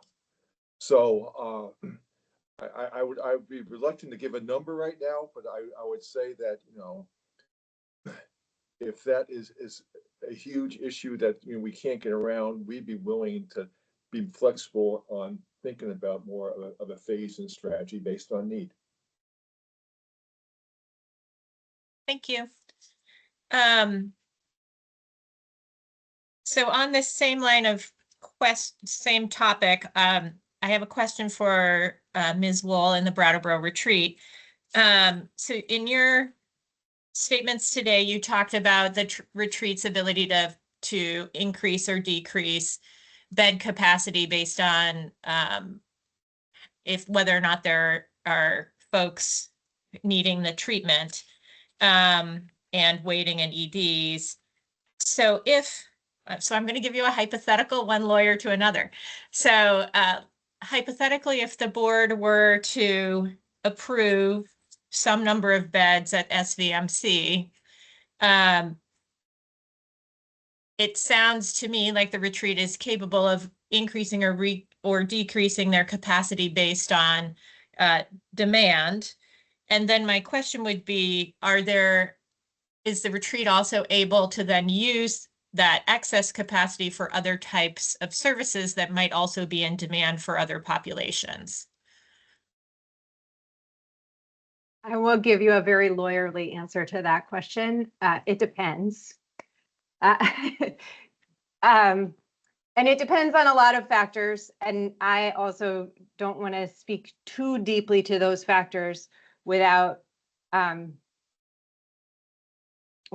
an opportunity to explore that with my team. So I'd love to be able to supplement this answer with some written materials if we decide that's necessary. But certainly the Brattleboro Retreat is always looking to find the most efficient use of the capacity that we have. And a huge portion of our costs are staffing, but there are fixed costs related to maintenance of facilities that we have to pay whether those beds are staffed and whether those beds are full. And so just to give you an example, if you were to approve some number of beds for SVMC, and that meant that the Brattleboro Retreat routinely saw 4 fewer patients, that's a really difficult number because our units are in the 10 to 12 bed range, right? And so we can decrease 10 to 12 beds and repurpose that unit in theory if we see that there's a need for that work. And we have tried to do that with some flexibility really throughout all the time that I've worked here. But we can't repurpose half a unit, right? It's very challenging to put, 4 adolescents and 6 adults in the same space. It's not best practice by any means. The other piece that I would just want to share is that the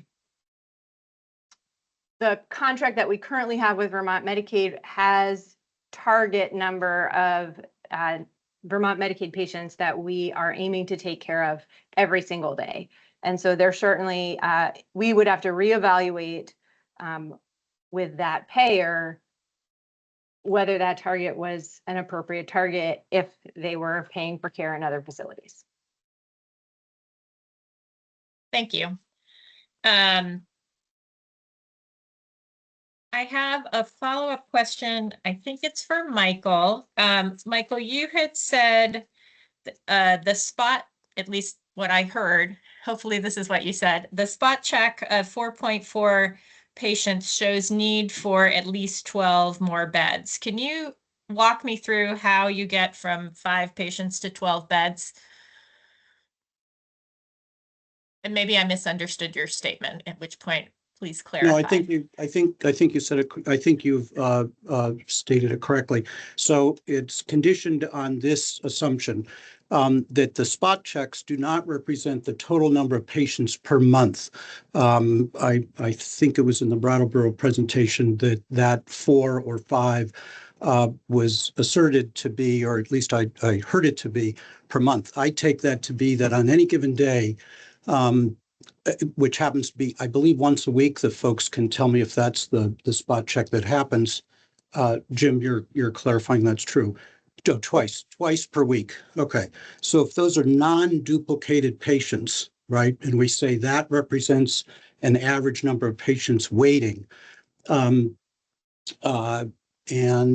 that you then assumed they need inpatient care. That's a big assumption, but you said that they need it, and you multiply that times about 15-day length of stay, right, to tell you the total number of days needed. That results in over 12 beds that are needed for care, right? Take that total number of patient days. Over the course of the year, there would be greater than 12 needed. Okay, thank you. I remember that now that from the submission. So thanks for reminding me. And Dr. Finn, I see you have your hand up. I just wanted to add, to the numbers that are being considered. I think we're not capturing all Vermonters. Our own emergency department frequently has several adolescents waiting for beds. I have one who's been referred to Brattleboro Retreat yesterday, told unlikely that there'll be availability today. So we routinely have patients, Vermont residents, in our emergency department and also on our pediatrics floors. Because of some of the long waits in EDs, we sometimes move them to pediatrics. So I understand, the data is not perfect, but I also think there's sort of a glaring omission that there are patients outside of EDs. There are patients who are no doubt in New York, in Massachusetts, and in New Hampshire, given the geography of New England, patients sometimes, get across that border. But in trying to hospitalize people as close to their communities as possible, we do want kids to be staying in Vermont. We send Vermonters to Hampstead Hospital. We send them to upstate New York. We'll send them to Terra Vista. So there is quite a larger pool of people out there that I think maybe are not always being counted in some of these discussions. Thank you. Okay, so I'm shifting gears now to ask a couple of questions about transportation. So in your submission, there's a reference to the One Care Vermont fraud and abuse waiver that allowed some additional flexibility in transport. Presumably that fraud and abuse waiver will end at the end of the year. Could you talk a little bit about what transport looks like and how you would expect that to work without the fraud and abuse waiver available? You're asking that of the applicant, or you're asking that Yes, of please. Brattleboro Retreat that's leveraging that fraud and abuse waiver? I guess since it was in your application as in answer to the question about transportation resources, I was asking you. Thank you, Robin. So Jim Chamarkey, just for the record. Currently, what happens is Brattleboro Retreat through the fraud and abuse waiver has cut a contract with Rescue Inc., EMS squad, so that they're available to go pick up adolescents at emergency departments throughout the state and transport those to Brattleboro Retreat. And they're able to pay that EMS squad to do those transports, because otherwise those transports are not financially beneficial to the EMS squads to do. What we were proposing in our certificate of need is we would engage Rescue Inc. and try to cut a similar contract. So regardless of where the adolescent gained inpatient access, whether the Brattleboro Retreat or our unit, the transport system would still be available and intact. And we feel as though that's critical, because we know in our own emergency department, many of these adolescents jam up the emergency department as they're waiting and as we're holding them for placement and for transport.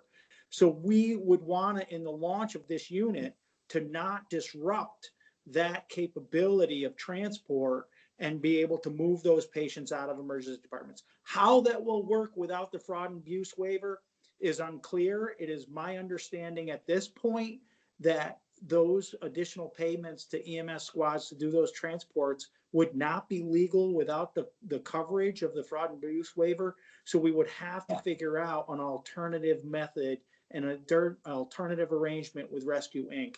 I will tell you that we did just cut a contract with our local EMS squads, 3 of them, to work on a system of transporting medical patients to higher levels of care. And we would probably look to that arrangement to duplicate it for across the state for us. So I think we have a model, but to advance it right now, the easiest would be to maintain that waiver, but we're not going to be able to. The One Care waiver. Yeah. Okay, thank you. Dr. I believe Dobson. Trey has his hand up now. Yeah. Thank you. Robin, since you asked the question, I would just like to throw out there that this is not the retreat nor SVMC's real mission to solve the transportation problem. We want to participate, but we are very open to other means of transportation when patients, don't need EMS and need other types of transportation. And we want to, and I don't want to say that this is not our problem. It's certainly our problem, but we've got to have help in addressing this issue. Thanks. Okay, so I'd like to shift gears now to the reimbursement model. So I understand, and I really appreciated your example that you provided illustrating the per diem calculation that you would propose. However, I was a bit confused because in DMH's response, they've indicated that the current approved Medicaid state plan doesn't provide for a per diem that's specifically cost-based for one entity. So I'm trying to assess the basis of your assumptions around the cost-based methodology and whether or not that's feasible, given that it's not currently allowable under the approved Medicaid state plan. Bob, can you take that question, please? Sure. As we mentioned, making this this financial model was one of the pillars of the feasibility study, and going through looking at how we can transform payment reform in the state of Vermont. We can't be transformational and stay status quo. Those two things just don't happen. So we're looking to DMH and the state of Vermont to be truly back their words that they want to be transformational in the healthcare delivery system, inclusive of the financial reimbursement model. We feel that this is a strong win-win for Vermonters to not overpay for a service and to pay, to reimburse the facility for the direct costs only. Okay, thank you. That helps clarify it. And then I know in your submission you had indicated that you are hoping for pay parity from commercial payers, meaning pay parity with Medicaid per diems. I'm curious about any conversations or factual bases that you can use to back up that that's a possibility of it, that's achievable, I guess the question is. Sure. So we are waiting to have these conversations with the payers until after the CON is approved.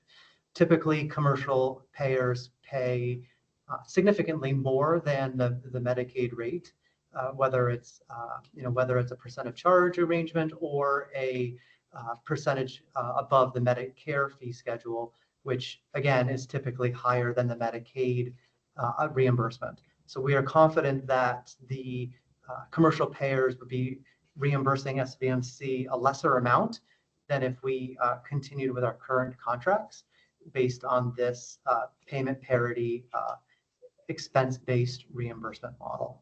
So we have not had the conversations with the payers yet. We're waiting for the CON approval, but feel relatively confident that it'll be better for the commercial payers as well. Thank you. Let me just check my notes real quick. The other question I had was so there seemed to be a bit of a different answer between SVMC and DMH about whether or not the beds would serve only Vermont adolescents. So I'm wondering if you could speak to that point. Yeah, I could take that one, Jim Chimarki. Thank you, Robin, for the question. So during the feasibility study, there was quite a bit of discussion around this because the concept was that this unit will be financially neutral to SVMC, which means that the state would have to come forward with the capital in order to do the renovation to create the unit. And during that time, we discussed basically if the state's coming forward with the capital, then the unit should preferentially meet the demand of adolescents in Vermont, Vermonters' adolescents, and not preferentially or not split the service between Vermont and other states' adolescents. We are not necessarily, holding tight to that. I mean, if it turns out that the unit has additional capacity that could meet demand from other states, but I think that we really want to focus on this investment from the state helping Vermonters first. So that was the rationale behind all of that. But again, we won't know until we actually have the unit up and running, and we can actually take a look at what volumes look like and what capacity looks like, and how best to meet Vermonters. Trey, I think you wanted to weigh in as well. Thank you. Yeah, I just have to throw out there, though, beyond what is written in a document, it's our mission to take care of patients that present to our system. And I think we all need to take that into consideration when we make decisions like this. Thank you. All right, I think, sorry. If I could just add to that, over 20% of our patients come from New York, just as a general from an SVMC standpoint. So 20% come from New York and about 10% from Massachusetts. So just to give you a sense, to echo Trey's comment with regards to, our service area and who we treat, we have a mission to serve that whole service area. So good point, Trey. Thank you for bringing that forward. And then Jim, also just one more point. Sorry, Robin. But of course, we're acting as if this is SVMC patients. This is the entire state's patients that would be coming here, hence the transportation question you asked earlier.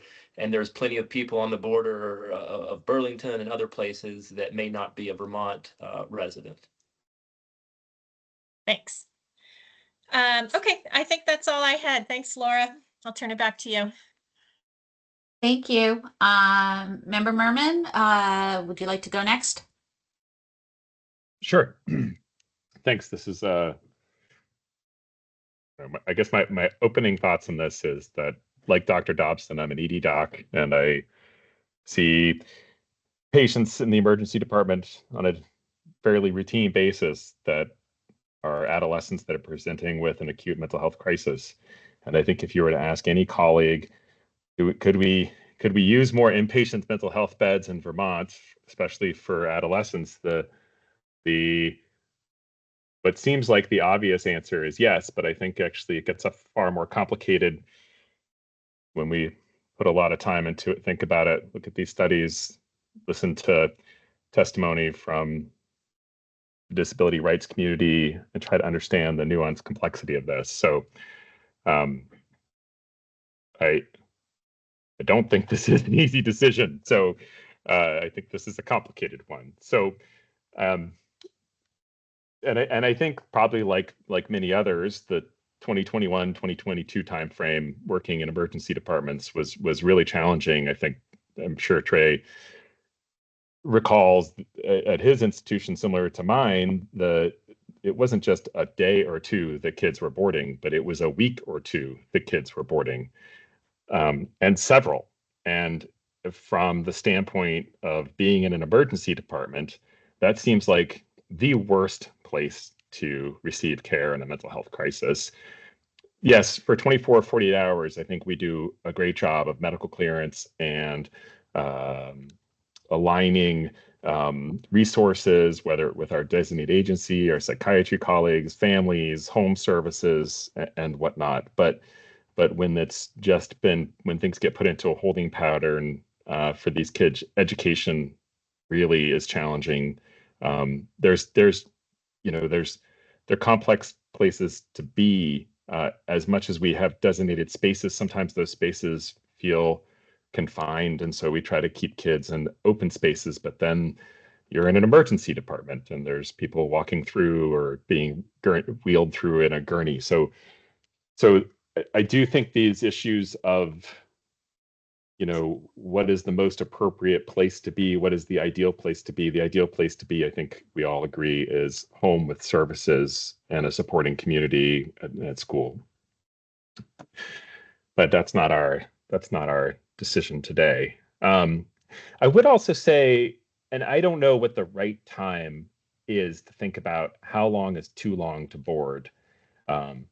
But it does take time, I think, for some of these kids to come in, whether they have injuries or overdoses, to go through the process of medical clearance, to go through the process of trying to come up with any solution other than getting them admitted to an inpatient psychiatric facility, working with those designated agencies and psychiatrists and counselors and group home staff, families, schools, all of these things that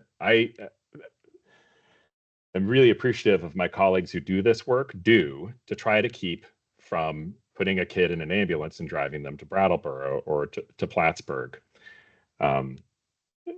So I don't know if 24 hours, is 48 hours. We're not sending patients to the cath lab. We're not sending patients to the ICU. This is a different disease process, a different treatment process.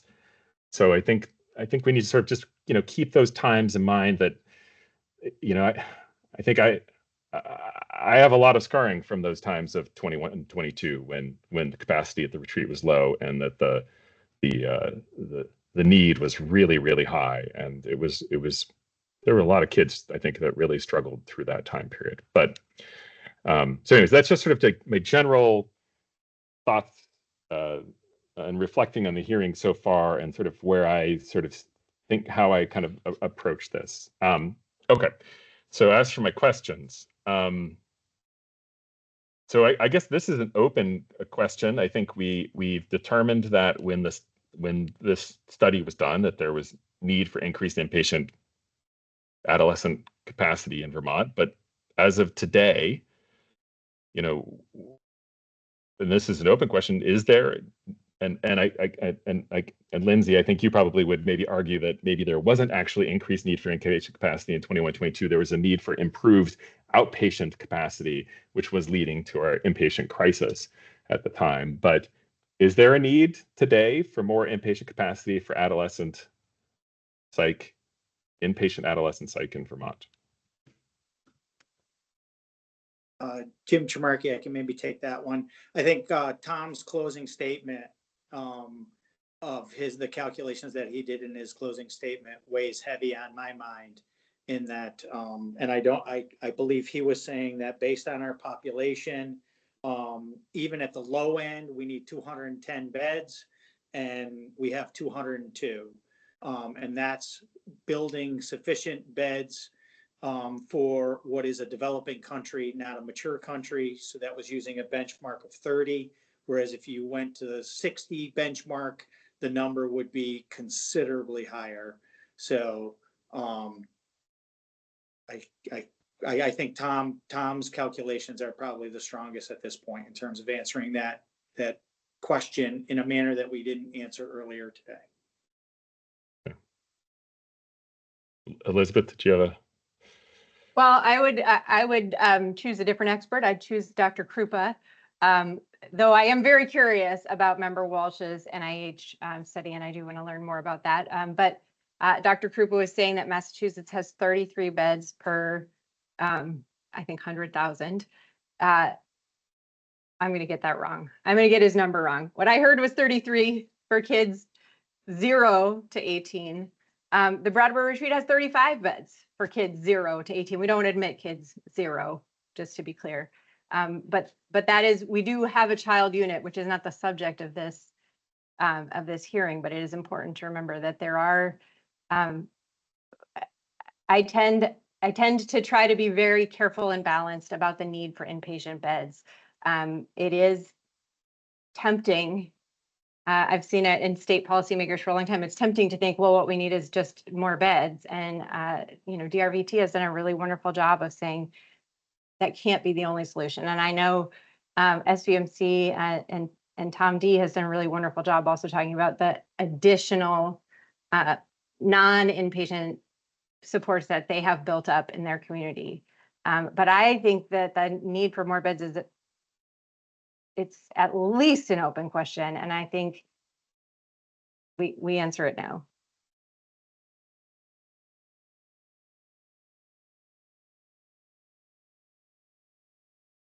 I want to just acknowledge something that I think is that I feel with this hearing as well, is that I really appreciate SVMC stepping up to the plate when the state reached around and said, hey, who can build an adolescent psych facility? And everybody else said, not me. And you've put in an incredible application, an incredible amount of work, dedication, time, passion.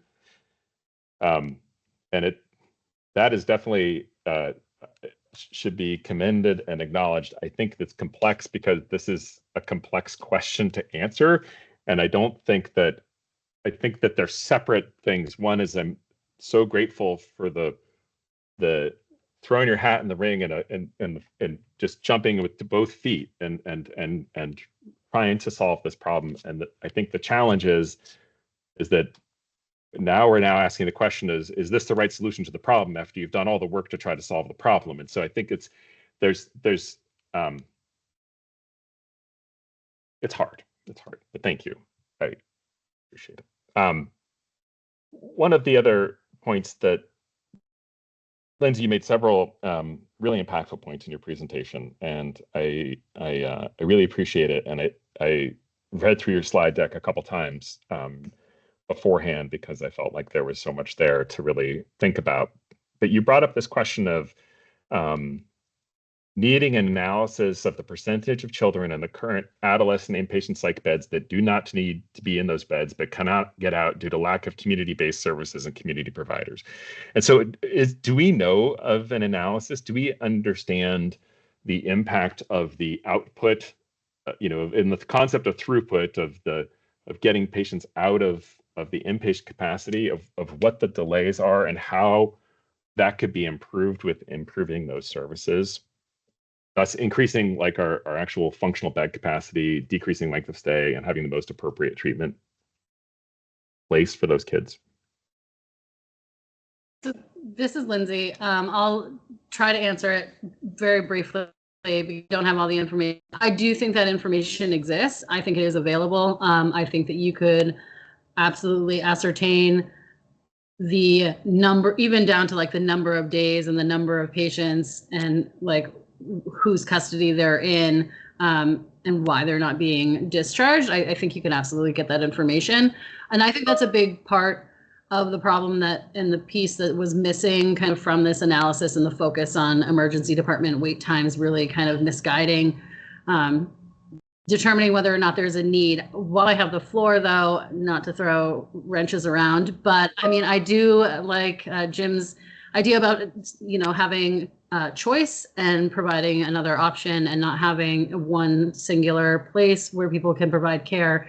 As I said in my presentation, just building more beds, I don't think is appropriate or in line with the ADA, but I do think that a better, more representative disbursement of beds absolutely would benefit all of Vermont much more to be able to serve kids closer to their own communities. So I'm just going to throw that out there. Elizabeth. So I don't have metrics or a study, and I think it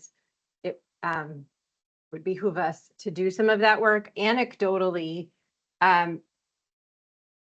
placing adolescents is much more challenging than placing adults, partly because there are many more decision makers involved, and often there are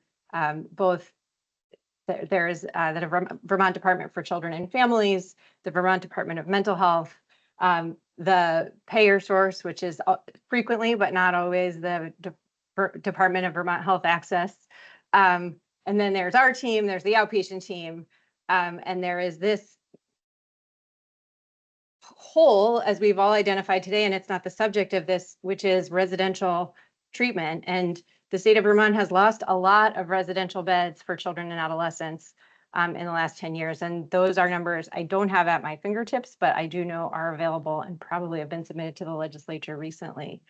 So there, it is something that our treatment teams, of course, we start planning for discharge as soon as patients are arriving. And our treatment teams are working very hard on that process.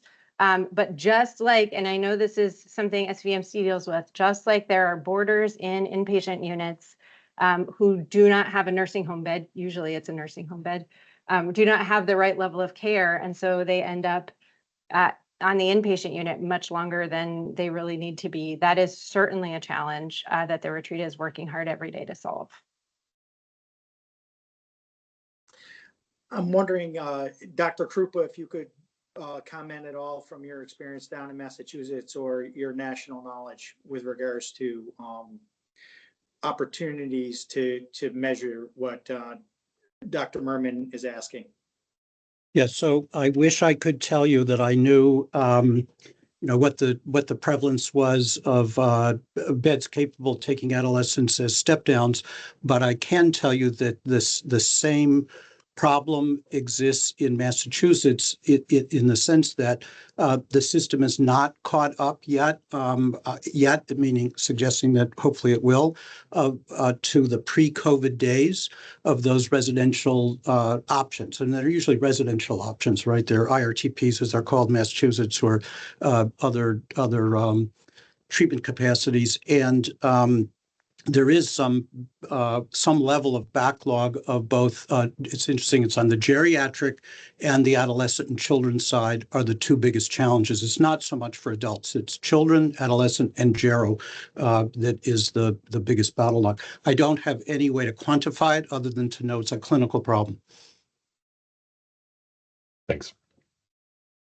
Actually, I will, if I could add this though, so if I have the floor, and I'm sorry, my video just, it doesn't like how I look today or something. It just spontaneously decides to take me off screen, or at least that's what it looks like here on my screen. I want to amplify the point, acknowledging I work mostly on the inpatient side of the equation. I am on the board of Austin Riggs, which is essentially a residential treatment center, very different kind of level of care. So I'll say that I have that experience. But the patients who we admit require hospital level of care. Now, it just means by the time they get to us, I don't mean to in any way suggest that were there not other interventions that happened upstream from us, that there could be a different outcome. That certainly could be true. But when they arrive to be safely held, they need to be treated as inpatients. And when in our system, I'm sure the retreat, I'm sure it would be at Southwest Vermont Medical Center. It is at Dartmouth. Once they get to us, they receive compassionate care that is healing, that is at its best joyful. I know that seems like a funny thing to say, but I see directly these children and adolescents as they put on the play that they put on an inpatient unit, as they go to the playground, as they do a variety of things. And that doesn't mean, I don't mean to in any way undercut that there are other experiences they have, and that of course we wish they would not require an inpatient setting, but once they get there, they receive, in my view, and I know I see one view, or predominantly a view, they receive life-affirming and life-changing care. So I'll stop with that. Oh, and I went off camera. Didn't like me anymore again. I don't think your camera's been on for a while, so we haven't seen you for a while, but we did see you at the beginning. So I don't know. Thanks for that. Just one other thing, since we're talking, Mr.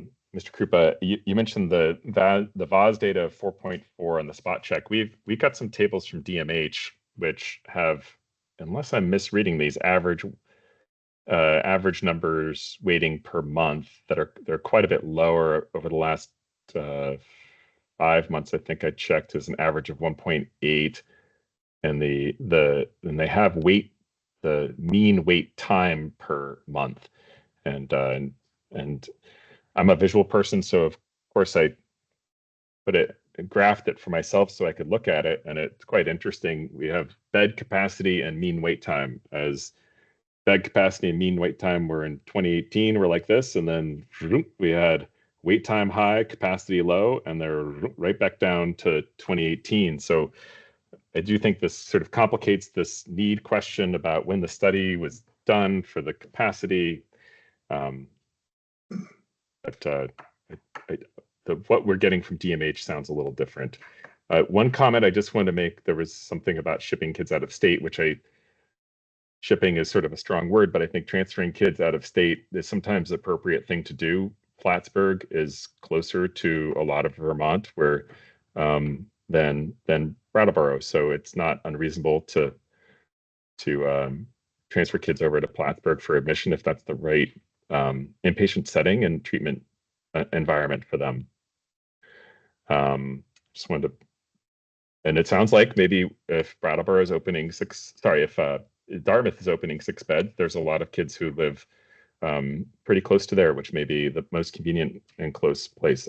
I imagine 6 beds in that region is going to be filled pretty quickly, and there's probably going to be challenges to get into that unit. I'm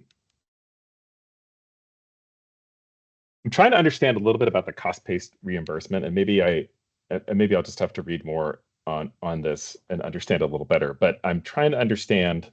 I understand how that is beneficial for SVMC. I'm not sure if I quite understand. It was implied that that would be beneficial for taxpayers in Vermont. So could someone try to explain to me how the cost-based reimbursement ensures that taxpayers in Vermont get the sort of the fairest deal? Yeah, I think maybe before Bob handles that question, if you could, Bob, I think, Tom, you had your hand up on that earlier comment. Was that a holdover, or did you have a comment you wanted to make? Oops, sorry. Why don't you answer, let's answer David's comment, question, and then I'll come back when you're done, Jim. Okay. Okay, perfect. Bob, can you handle the question about how it works? Yeah. Absolutely. So Robert Laba, for the record, the model that we have built has only included direct expenses. So we are not factoring in any kind of corporate overhead, any kind of extraneous costs that other facilities inherently have in their model. We have many service lines that we're able to absorb those corporate costs against. So, based on our calculations on the data that was submitted by the Brattleboro Retreat in response to justify their calculation of a $10 million loss, we were able to extrapolate the anticipated fee for the per diem rate for the retreat versus what we're proposing. And it was about a 1/3 cost reduction for the state of Vermont for the SVMC program. Okay. Oh, so with that calculation, it was extrapolated from what Brattleboro's loss would have been. Okay. That's helpful to understand. Sorry, Yeah, Mr. If I could just add to that, I mean, Dr. Merman, what actually we know is Brattleboro Retreat gets for adolescents somewhere around a $3,000 per diem rate. SVMC's per diem rate would be somewhere around $2,000. So that's the delta that we're talking about in terms of good value for Vermont. Okay. Not to mention the commercial rates. I'm not sure the commercial rate payers, but those obviously will affect premiums that are borne by the working insured. Yeah.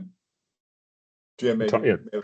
and David, I know, just going back to some of your comments, but one thing I find a little interesting is that we don't really have the voice of DMH in this discussion, at least on an obvious standpoint, and especially since they were the ones who kind of reached out to us originally, and we have worked very closely with them throughout this whole process. So it's just a comment or an observation I want to pass on. But again, let me continue to stress the fact that we are working hard in terms of health reform and transformation, and trying to do things differently here.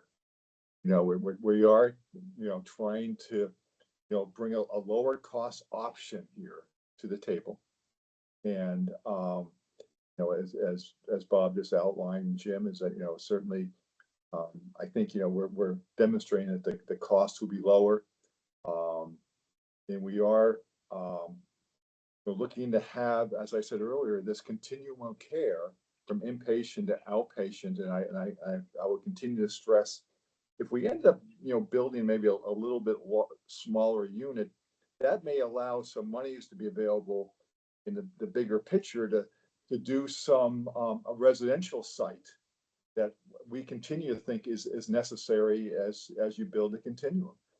So I think SVMC tries to always think outside the box in terms of the healthcare systems and how we can change it. And I think we're trying to do that here. The fact that we can also provide medical services, I don't think it should be lost. I mean, it's providing those medical services within the hospital for these adolescents is not a small deal. And the partnership with a nationally renowned facility like Dartmouth is another, I think, a major plus here in terms of services that we can bring to Vermonters. So, I mean, these are all pieces of a puzzle that, I don't think we should just be totally caught up in the bed count and numbers of beds, but what type of service line are we looking to create here? And that's what we're trying to focus on. So again, as I said, not an easy decision, but I think we are trying to do something that typically is not done in Vermont. And when we're trying to do it here, that hopefully and could possibly be replicated elsewhere. Thanks for that comment. The only other question I had was a brief one. I don't know if Trey could answer it or not, and do you have any idea whether or not you'd be able to receive inpatient admissions by transportation from other hospitals or EDs by transportation means other than an ambulance? I think that's something that I think Brattleboro requires ambulance transfer on those patients. And you mentioned maybe we could come up with other creative solutions, but I don't know if there's a legal issue with that or. No, no, I'm not aware of any legal recommendation of that. In fact, as you know, working during the pandemic, we often transferred people by their own car because we had no choice. And I know of no adverse outcomes in that situation. So an ambulance is preferred when someone's unstable, but when someone's stable, we're definitely open to receiving patients by other means. Thanks. Can I pass it back to you, Laura? Thank you. Next, we'll go to Member Holmes. Thank you, Laura. And thank you, everybody. It's clear we spent the morning hearing very thoughtful and passionate presentations by everybody. I want to recognize that it's clear that everyone, I think, on this call has a strong desire to help adolescents in crisis. So I just want to acknowledge that. I think the how is the complexity that we're grappling with today, but no doubt that there's a strong desire by everybody to help Vermonters. Let me start with, I think it's important to recognize that DMH initiated this and recognized the need and put out a request for proposal for an inpatient unit. And thank you to SVMC for responding to that. I wanted to ask a little bit, Tom, you just mentioned something that I was going to ask some questions about, which was, can you talk a little bit more about the importance, and maybe this is also to Dr. Dobson, about the integration of the system of care, physical health, mental health together in an integrated system of care, and how this plays an important role in that? And then a little bit of your discussion about the continuum of care and what you just recently mentioned about the possibility of using some of the potentially allocated funds to address either a residential unit or something else if the need is not quite there.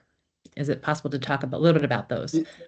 Yeah, let me talk about that. I'm going to ask Trey also to talk more about the clinical integration, but on the continuum side, that's been kind of a big vision thought for us in terms of moving us forward.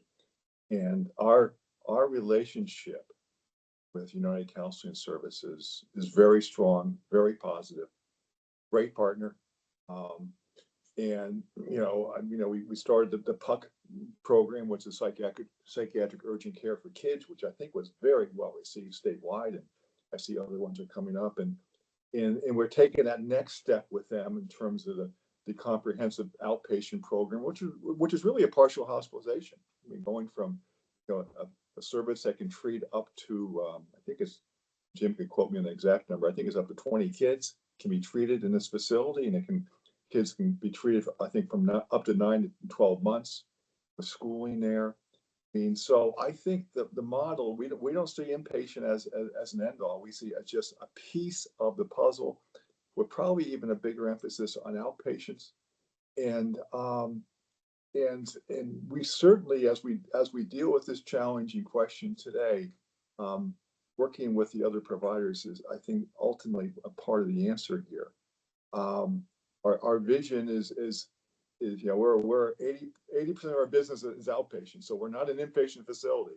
But this is this is a service line which does require inpatient, capacity, but to have the strength in the relationship, in the integration with Dartmouth Hitchcock and their team up there, really, I view this as a game changer. I really view this as an opportunity that is very, very significant, especially as they continue to expand their expertise in child and adolescent services. And I see this as only a beneficiary outcome for Vermont for them doing that. So our vision as an institution is to integrate wherever possible, wherever makes sense, with the Dartmouth Hitchcock Health team, and to share services and to share overhead, and with the idea of becoming more affordable. We know, healthcare is too expensive. And I think this could be a way. What we're doing today, what we're talking about, is to start to change that pendulum and make things more cost effective. I think it's a tremendous opportunity. And I view, we'll be coming back to Green Mountain Care Board soon with other ideas in terms of other service lines that we think we can make more cost effective with strong clinical outcomes. And I think that's what we can do here. And SVMC has a strong track record of providing high quality care. And I think this service line can do that. And I think the question about choice is a real question. And the retreat is as strong as they are, it's not for everybody. I think it's important to have options. I think this is a piece of that puzzle in terms of having more options. But Trey, can you talk a little bit more about the strategy of integration? Yeah, just so from a medical standpoint, Jessica, I think you were asking, having medical services available at the same location. So I can say on one hand, it is, we are a PPS hospitals. We have lots of services available. Should a patient need those upon admission, or actually, during the admission process. But I want to be transparent and not overemphasize that there's lots of kids out there that have these, active medical problems that must be addressed right when they're hospitalized. I recognize that's not the case. I do see a benefit in having a choice where patients could go should some of those services be needed. And does your partnership with Dartmouth Hitchcock, would that make it easier to transport patients, that are on this proposed unit to Dartmouth Hitchcock if complexity required it?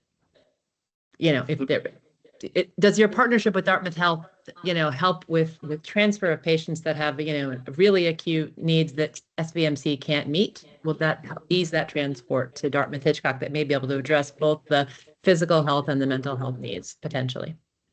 The short answer is yes, Jessica. I also, just to be transparent, we're not talking about a lot of children in need of those things. So I don't want to undersell the benefit of having medical services. I think it's great. I think it's very appropriate, and I think there's a place for it. But I don't see that as a huge problem right now facing the retreat or other services in the state. Okay. A second area of questions that I have, actually, and this may be a sensitive topic, but I feel like I need to bring it up. Tom, you just mentioned the quality of care, and I know my understanding, recent looking at SVMC, 4 stars, Medicare, care reports there, CMS care reports there, Care Compare, sorry, fumbling with my words. But I have recently looked at the quality of care reports for the retreat, and some of them are troubling to me. And so I wondered if, first of all, SVMC, have you seen those quality of care scores and those reports? And do you think that your quality of care that you could deliver would be better than that?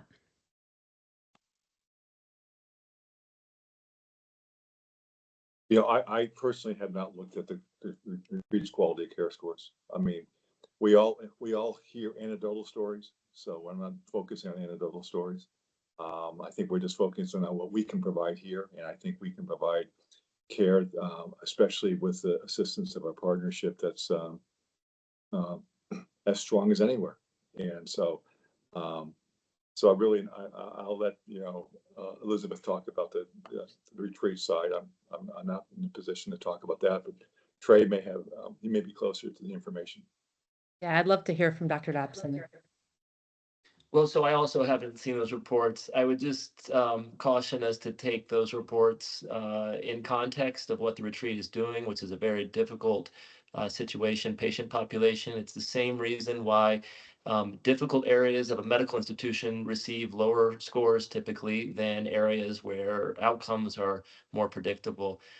That being said, I would probably shift a little bit away from certain quality concerns to, again, back to choice. It may be that there are patients that would better be served in at certain areas, and so having that choice, even for circumstantial, for location, for special needs, those types of things would be beneficial.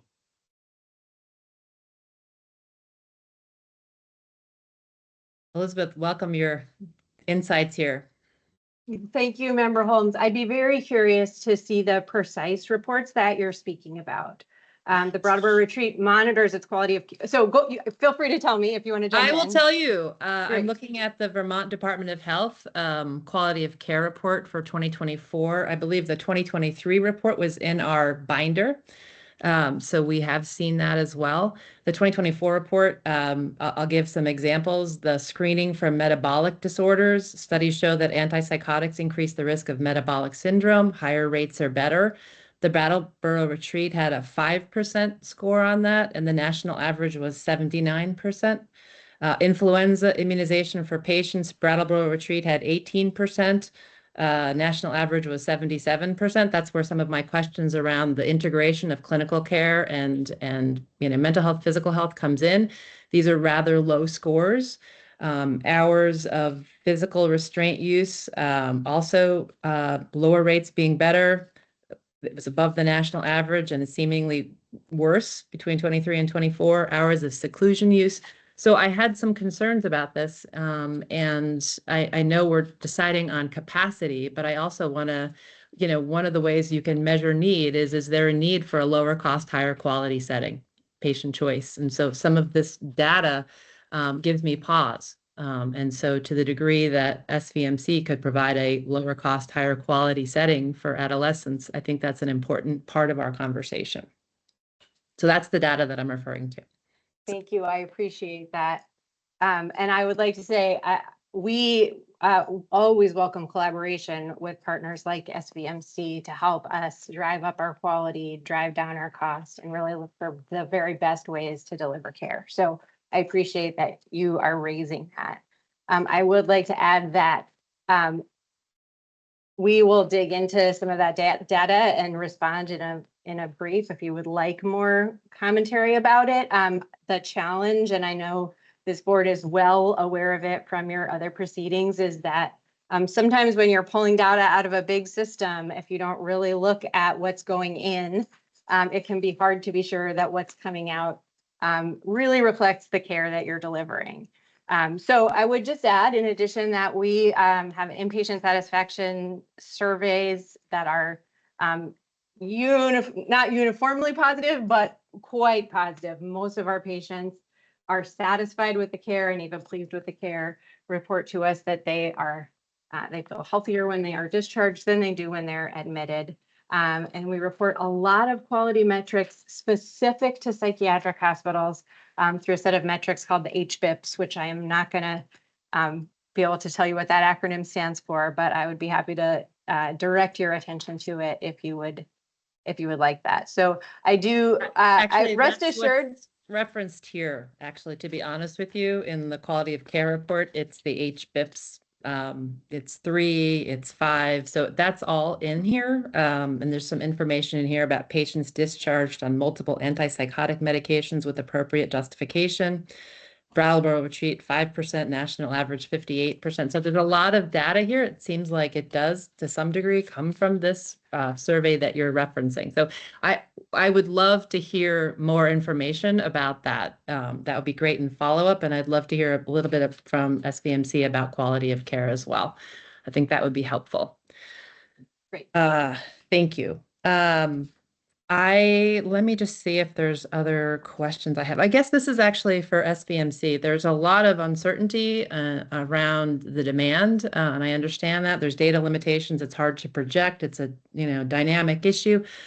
I am curious a bit about if this inpatient unit was built and demand waned, could the inpatient unit be repurposed to meet the mental health needs of another demographic? For example, could you expand the age to 21, or could it be used to meet what we know is going to be a pressing issue as our population ages, which is geri psych? So once this unit is built, presumably for mental health patients, if the projections are not quite, the need is not quite there for all 12 beds or all 8 beds or whatever it is, could it be repurposed easily to meet another demographic? Yeah, Member Holmes, that's a great question. So the short answer is yes. The one element, and you mentioned this, is about could the age range expanded to 21 or this and that. There are actually restrictions on age ranges. So for example, you can't have a unit 12 to 17 and throw someone into that unit that's under age 12 because you run into age problems. There's an upper barrier too, and I don't know if it's 17, and then can you put in people that are older than 17? I just don't know the regulations well enough, and I would invite Dr. Krupa to mention it. But to your other question of, is if volume dropped, could you repurpose the whole unit and make it wholesale a geriatric unit? Nothing in our design features should prevent that from happening. And in fact, actually, we're going to work very closely with our architects that specialize in designing behavioral health units and make sure that in the detailed design that we do not put in something that wouldn't allow that flip if necessary. So Dr. Krupa, I don't know if you could comment on the age ranges and expanding beyond 12-17. Yeah, so I can, and again, I'll use Massachusetts licensure as an example, just to Jim's point. Typically, the licensing, and I'll just say Massachusetts licensed from 0 to 17, 18 and above. Even GERO units are simply licensed as adult units. And then units make determination. GERO units are a great example within general hospitals, where they determine a lower age cutoff, not by licensure, but just by practical clinical practice. And that seems to me that would be, I don't know Vermont regulations about specific age ranges, but I'd be surprised if they vary from that greatly. And then to echo Jim's observation, and I've built hospitals and built units, a number of them, we build them in such a way that while child units have things that are intrinsic to them, heights of the counters, things like obviously the beds that you use, the bed size, et cetera, have some variation, access to a playground.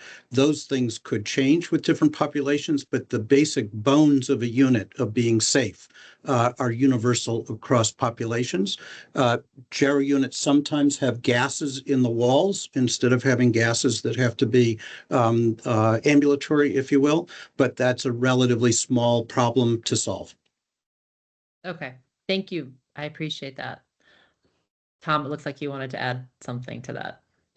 Yeah, Jess, I just wanted to respond to your point of maybe our future considerations. And I will tell you strategically, if you look at our last 3 or 4 community health needs assessments, which Jim helps to coordinate, there's an undeniable request from our community for more mental health services. And our board is having starting to have pretty robust discussions with that from our strategic planning committee standpoint. So I would say the answer is also, I view us moving more into that realm because of the need. And, so I think, again, I'll continue to talk about flexibility and be able to pivot and be able to do things in terms of helping meet the needs of the Vermont population. But I would see the SVMC is going to migrate more into the area of mental health services and behavioral health services in the future. Okay, thank you. And I guess my final question is, you've described, your willingness to adjust size to some degree, and I was trying to put my hands on it, but I can't find the aspect of the application that had this. But I believe there was some discussion of stepwise costs right? And I thought it was 0 to 8 and then 8 to 12. Is that right? And I'm just can maybe Mr. Laba, you're shaking your head. Can you just talk a little bit about those stepwise costs and where those economies are in terms of staffing, bed size, Sure. and capacity? Sure. You hit this is Robert Lava. You hit the nail right on the head with the 8 and 12. There definitely are fixed staffing costs where you have one person for 12 or one person for 8. So there's no efficiencies gained there by dropping from 12 to 8. But from a nursing perspective, having an 8-person unit or having 9 people require an extra nurse. So the cutoff is 8. Okay. Thank you. I think those are my only questions. I appreciate everybody's time. Thank you. Chair Foster, do you have any questions? Just a couple. Thank you everyone for the presentation. I was really impressed by Brattleboro, SVMC, and Disability Rights Vermont's presentations and questions. You sharpened the issues for us quite a bit. So I appreciate the work you all put in to help us do that. Couple of quick questions. If SVMC is wrong about the demand and it actually ends up being less than enough to fill the capacity created, what happens? We're talking about that right now, Owen, and I think, we're looking at potential other mental health related needs that could be utilized in the space. And, I want to be careful because I don't want to get into different applications, but I think there are other needs out there that, with the assistance, I'll predicate this with the assistance of Dartmouth Hitchcock Medical Center, their Department of Mental Health Services, there may be other opportunities for us to look for that space to be used in an area where there is needs. So, and I think that's what we're going to have to, given the size of the unit, given the question marks, that's going to be part of our requirement, is to come back with fallback plans of, if we're wrong, what do we do and how do we do it? So I would think, I think we could come back with some thoughts on that too. Okay, thank you. I appreciate that. That would be helpful. And I want to echo what Dr. Merman said too about SVMC stepping up and responding to the RFP by the state. It's pretty consistent with how SVMC acts and conducts its business, and I do appreciate that as well. I was concerned about something that Ms. Wool said about the impact to Brattleboro Retreat's financials if there's a shift of care from Brattleboro to SVMC. And I just want to hear your thoughts about mitigating or your views of that risk that she raised. Chair Foster, maybe I could take that one. We tried our best to address that in our answers to round 5 questions. And we spent quite a bit of time on several pages in that round to really dive into it. So maybe that's a place to look for a broader answer. But the short answer to it is the estimation from Brattleboro Retreat was a financial impact of $10 million. That required, that calculation involved shifting all 12 beds to SVMC and having no additional capacity or no additional demand in Vermont to replace any of those patients at Brattleboro Retreat. And then the second component to that, and we've already heard today that some element of that is not necessarily true. It was suggesting that they would still have to carry the full expense structure of caring for those 12 beds, when in today we even heard that they were able to downsize some of their expense structure in order to meet a lower demand that they're facing right now. So that $10 million is really a high watermark. And if you started this unit and it did shift over some patients, it's a little unclear to me what the financial impact to Brattleboro Retreat would really be. Okay, thank you. And then Ms. Owen's point kind of grabbed me that is sort of a question of whether or not investing the 10 million in this unit is an optimal use of the $10 million for purposes of treating this population of patients. And it was suggested that perhaps a more community-based approach would be a better use of this money. And I wanted to hear your perspectives on that point that she raised. And that's not to suggest this is like the wrong thing for you to do. You filled a gap and there was a need and you responded to that. But I did just want to hear your perspectives on her point. Yeah, maybe I can, or Tom, do you want to? Well, let me respond initially, and then Jim jump in. But as I said in my comments, I think there's a case to be made that there's a need for more alternative and residential type care. If our unit was, somewhat downsized, that may in theory create some availability of capital to do some of this in terms of a residential program. So I don't think it's mutually exclusive. I think there may be an opportunity here to do both, and again under the guise of being flexible and thinking it through, and being creative in terms of how the space can be used, and so we're open to that concept, and so I guess that would be my comments. Jim may have more. He'll probably have a more analytical response in terms of looking at it, but that's my perspective on it. Jim? Yeah, I would only stretch Tom's comments one little bit, is that, again, we've been talking about a continuum of mental health care, with inpatient mental health being at really one polar end. As you think about residential units, which are farther into the middle of the continuum, they're pretty deep towards one end, but they're deeper, they're closer to the middle, let's just say. You would have to actually distribute those residential units in various places across the state to maximize their impact on the whole state community. If you're trying to build at the polar end, then it makes sense to have that type of a unit located in one spot with very specialized team. I mean, that's, again, go back to Tom's comments and Dr. Finn's comments. The Dartmouth Health team really allows us to do that polar end of the mental health continuum scale. But to think that you can get rid of that unit and build one residential unit and you solve your residential problem is probably not the case. You'll have to build multiple residential units sprinkled throughout the state. Okay. I don't think I had any other questions. I think if there is any sort of post-hearing follow-up, it'd be very interested to hear about if there's any thinking about a mix of services and the further thinking on the fallback plan. It sounds like a potential mix of services might alleviate some of Ms. Wool's concerns and Miss Owens as well. So I would be interested in hearing more about that.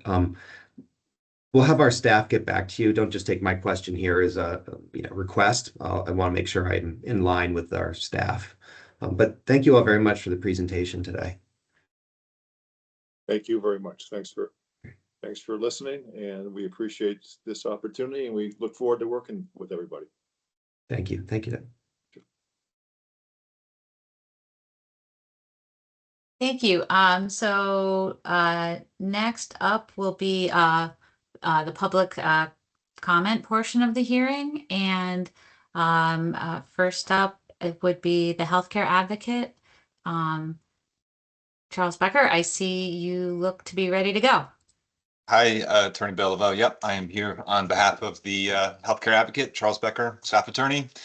So I just want to say a quick thank you to SVMC, the retreat, and DRVT for their presentations today, and to thank the board for the thoughtful discussion period and for the opportunity to comment. At the start of this process, the HCA submitted questions to SVMC about the project's size, why 12 beds was necessary when maybe 6 or 8 would suffice. It was interesting to hear today that there was some openness to reconsidering the scale of the project. We asked questions about, the location of this project in the southwest corner of the state, how that would impact the ability of patients to access their loved ones or other supports back home, concerns about the adequacy of discharge opportunities for patients back to community-based services. SVMC, answered those questions, but a lot of those concerns still remain for us.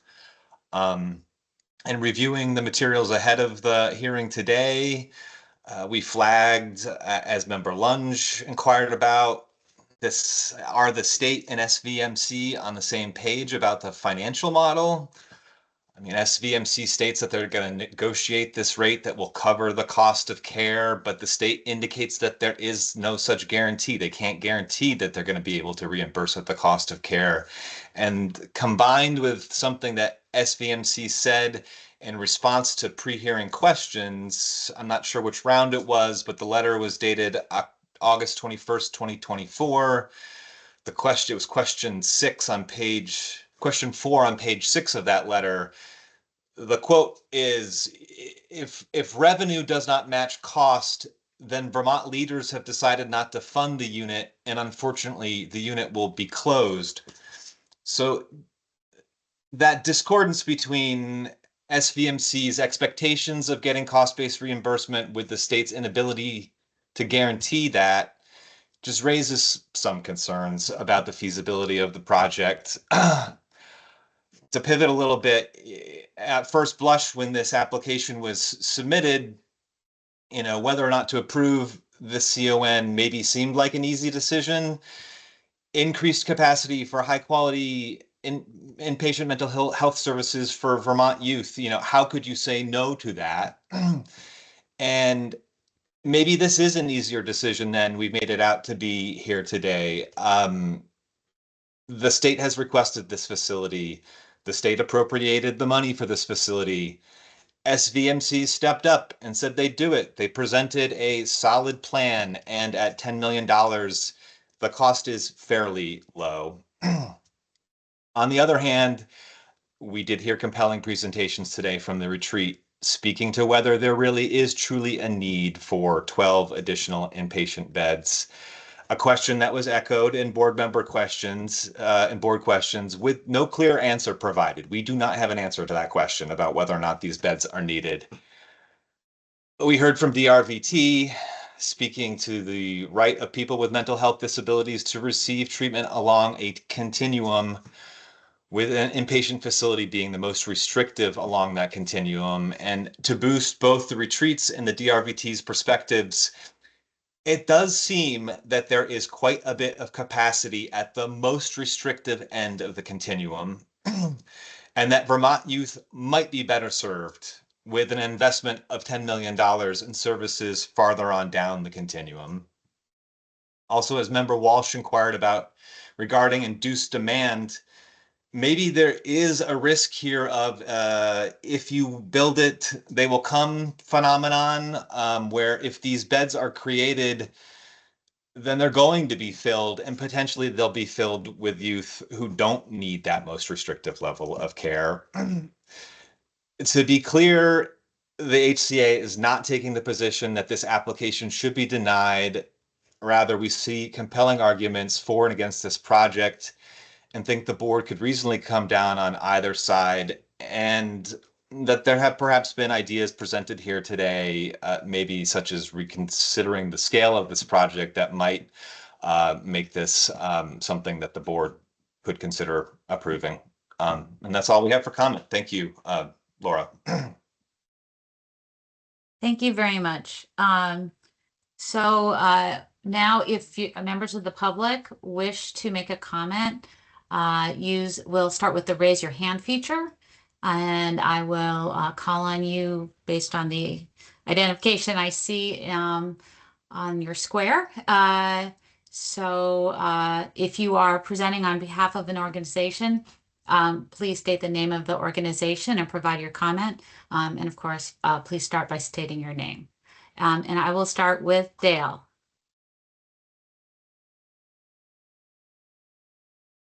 You are still muted, sir. Hi, my name is Dale Hackett. I don't represent an organization. This is just a comment or comments. Very insightful debate, conversation. I credit everyone with that was well done. Just a reminder, the Olmsted Community Act is really about getting community services so that people can be supported in the community. What is community actually becomes the big question. I would say that Olmsted doesn't work if the community services aren't there, and that's the biggest challenge and has been for a long time. The ideal was great. It didn't work. It does work sometimes, but it doesn't work all the time. So we're looking at 8 beds to 12 beds. Jessica asked a question. I found it very interesting. His comment was that the nurse could only serve 8 people. That's what I call a unit of cost boundary, where it starts to get included in, do you want 8 beds or do you want 12 beds? I'm just pointing out that there is an ideal size that can be reflected in 12 beds is far more expensive maybe than 8 beds.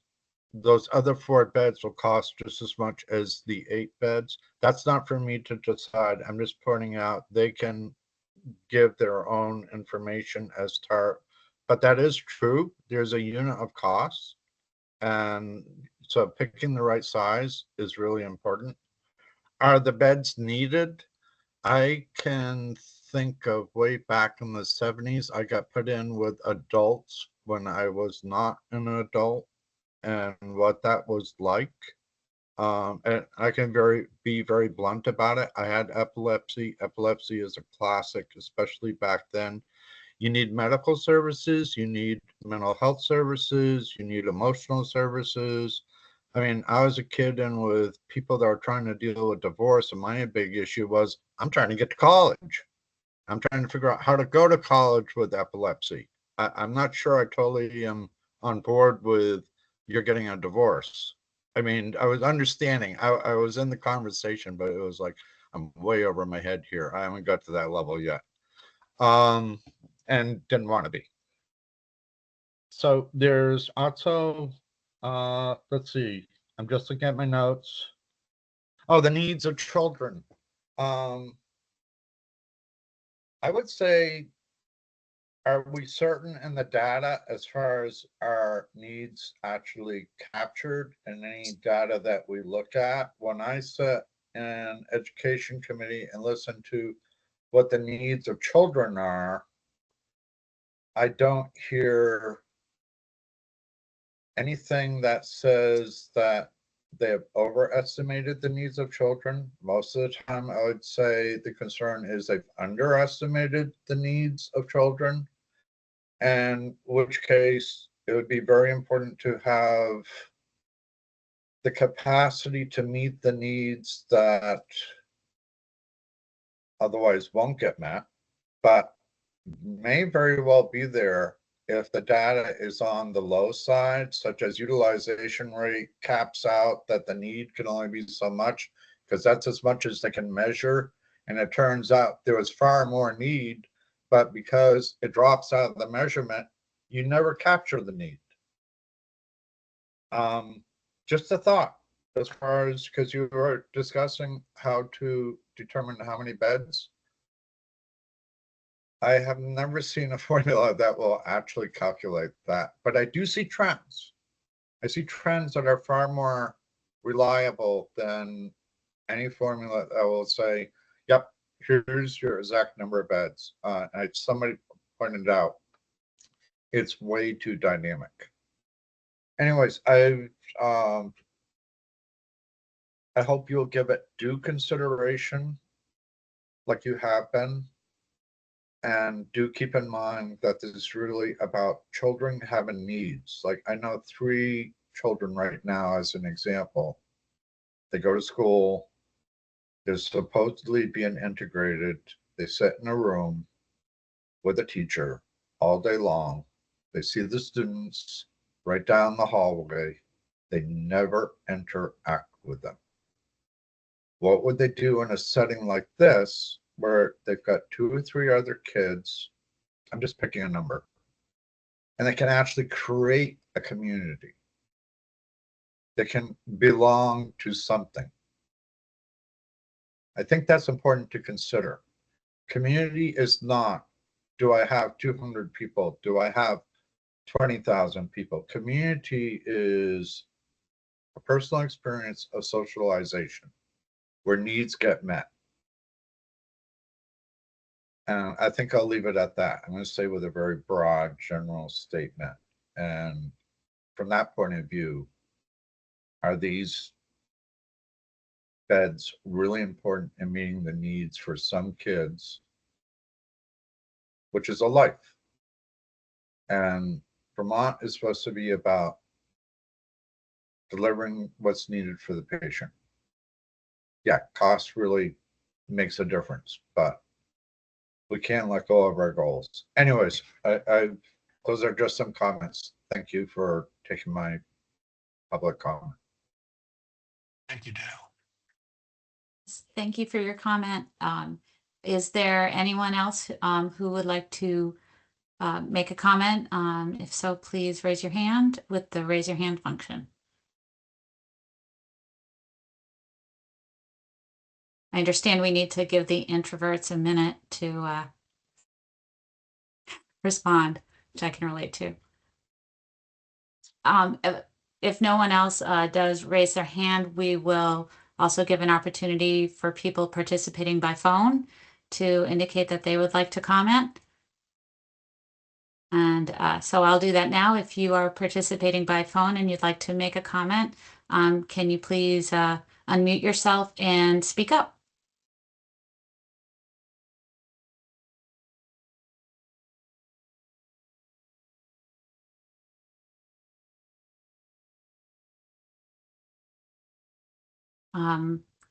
I am not hearing anyone, so I think at this point we can close the hearing, and I will turn it back over to Chair Foster to close out the meeting. Thank you, Ms. Bellevaux, for serving as hearing officer today. I appreciate it very much. Well done. I will move that we adjourn today's hearing. Second? All in favor, say aye. Aye. Aye. Aye. Aye. Thanks, everyone. Have a nice day. You're adjourned.